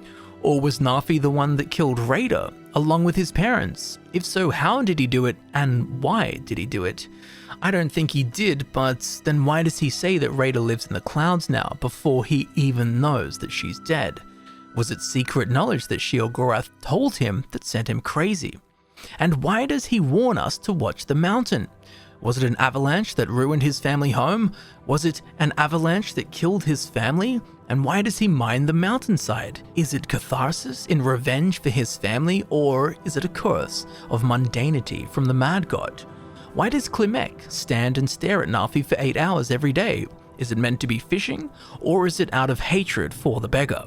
Why does Jofthor have a script to check if Narfi is dead? What were the bigger plans that the devs had for this? Why does Narfi have access to all of the rarest ingredients in the game, including the illegal ones? Were they raiders, or is something else going on here? Was Narfi truly sent mad by the disappearance of his sister? Or has he been Sheogorath kissed? And why is all of his dialogue so muddled and so out of order that it was considered a bug? Is he just another muttering fool, or is he the perfect creation of the mad star Uncle Sheo? And let us not forget his sister Reyda, of course. How did she die? Was she killed where she is found, or was she moved there? Was the cart behind the inn used to dump her body? Don't forget about the direction of the water current. She had to have entered the water within the green zone. Why did no one notice her corpse here? Why did no one notice the splashing in the water as she fell in? Almost as if she was killed by a professional assassin. Maybe there is no evil, and she accidentally died, or did she take her own life? Maybe she faked her death and ran away. And why did a dev place 2 iron arrows next to her corpse? To indicate that she was killed this way, or to draw the player's attention to the spot? Or were they from Sheogorath's crossbow? Or maybe something even more bizarre that we cannot conceive? And who or what killed Reyda? Was it the troll nearby the town that had been attacking people? Is that what got her? A frostbite spider, bear, or wolf perhaps? Maybe it was the local bandits. They do use iron arrows, but all of her loot was still on her, so that doesn't make much sense. And speaking of her jewelry, why was her necklace in her bag? One tends to wear necklaces around, their neck, not within their bag. It's called a necklace, not a bag lace. Maybe her death was a simple hunting accident, but then why shoot her twice? And then who called the hit on Narfi? Or maybe it was the vampire. No, as fun as it would have been, we do know it wasn't the vampire Venarus Vulpin. And was the abandoned alchemist's shack Reyda's haunt? If not, then what did she use her ingredients for? Strange rituals and spells for the witch coven perhaps? Did she take the fish as an offering to the Hagravens? If not, then where did they come from? How did they get to this spot? And where did all of this blood come from? Fishy. Or perhaps it was Wendelius that had something to do with Reyda's death. He was in town at the right time, and Wilhelm did say that he heard screams. But Wendelius didn't mention this in his journal, when he mentioned literally everything else. So was Wilhelm lying to distance himself from Reyda's death? Or were there truly screams in the night? And what made Wendelius go insane and think he was in the First Era and the guardian of Shroudhearth Barrow? An effect of the phantom filter he concocted, or was it the torture of not being able to find the sapphire dragon claw? Maybe the workings of Sheogorath once again, or perhaps some ancient unknown witchcraft was afoot. And was Wendelius' family name Gatharian cursed to eternally be sent mad by Sheogorath? Particularly because they are treasure hunters who can't find their keys? That's a pretty suspicious coincidence. And how the hell did Wilhelm get his hands on the sapphire dragonclaw? Did he have it the whole time? Or was he working with Reyda to get it? And why did he not give it or even sell it to Wendelius? Which then begs the question, why did he just give it to us? Was it so we could clear the Tomb of Danger for him? And why are there 2 iron arrows next to Wilhelm's letter to Bercy? Are these puns by the devs to follow the arrows? As the arrows will lead the way to the truth? Who knows? And who exactly was the victim of Shroudhearth Barrow Wilhelm spoke of? Was it Wendelius or Reyda or someone else? And why is Wilhelm the only innkeeper in the game to carry gemstones? Is this payment for him keeping Linley Starsung hiding in plain sight? Or was it Wilhelm that killed Reyda all along? Or did he call for her assassination? He did have the money, the means, and the motive, and the connections, with his hatred of magic users along with the one book that he owns being based on how to kill witches and Hagravens. And when we show him Reyda's necklace, he repeats Narfi's dialogue like he's being tortured by guilt. His inn is a Dark Brotherhood meeting place, so he has the connections. So did he call a hit on Reyda? And did he call a hit on Narfi too? And was it Gabriella that killed Reyda? She does have the sneaking abilities, and she is the only one to use a bow in the Dark Brotherhood, and just so happens to use iron arrows, along with favoring hiding bodies of her victims in water, just like where we find Reyda. And what of the court wizard of Riften, Willandria? Is she an acolyte of Sheogorath? How does she know what green mote is? Or was she perhaps at one point the master alchemist behind the sacred substance green mote? Was she the one who taught Reyda the art of alchemy? She most certainly visited Ivarstead to see her best friend Bodhi. And why would a seemingly profound court wizard, who has evidently spent time in the Shivering Isles, be best friends with Bodhi? And did she want the green mote to potentially unlock the mysteries of Fellstar Farm? Just as the unknown author in the note The Purities of Mania used green mote to unlock the secrets of the Ayleid crystals, which are fallen stars, ethereal fragments, Fellstar. Was Willandria up to something else? And is the only butterfly in a jar in the game being located at the alchemy shack Reyda used a coincidence? Do the townsfolk think that the clouds and thunder above High Hrothgar is one of Sheogorath's thunderstorms? And what did Willandria want with magically manipulating the clouds when she asked for the cloud emulsifier? And why does Wilhelm have so many damn buckets? And why is Fellstar Farm called Fellstar Farm? What in the name of Lorcan is a Fellstar? Is the Fellstar the mad star Sheogorath? I don't know. Is Narfi being the son of Loki, a god associated with madness and chaos, merely a coincidence, given we have the chaotic mad god Sheogorath and the mad man Narfi here in Skyrim? That sure is a rather odd coincidence, right? Was Narfi sent mad by a Sheogorath telling him something that he shouldn't know? And why in Oblivion is Sheogorath referred to as the Sithis-shaped hole?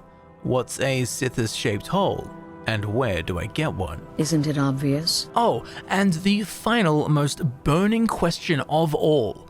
Why the hell is there a piece of cheese on the ground at Fellstar Farm? Such a thing could drive one a little bit mad. But such mental risks are all in a day's work when it comes to investigating the Elder Scrolls series and its many strange stories. So I do hope that you have learnt something new about the beautifully mad universe that these wonderful games take place in, the Elder Scrolls.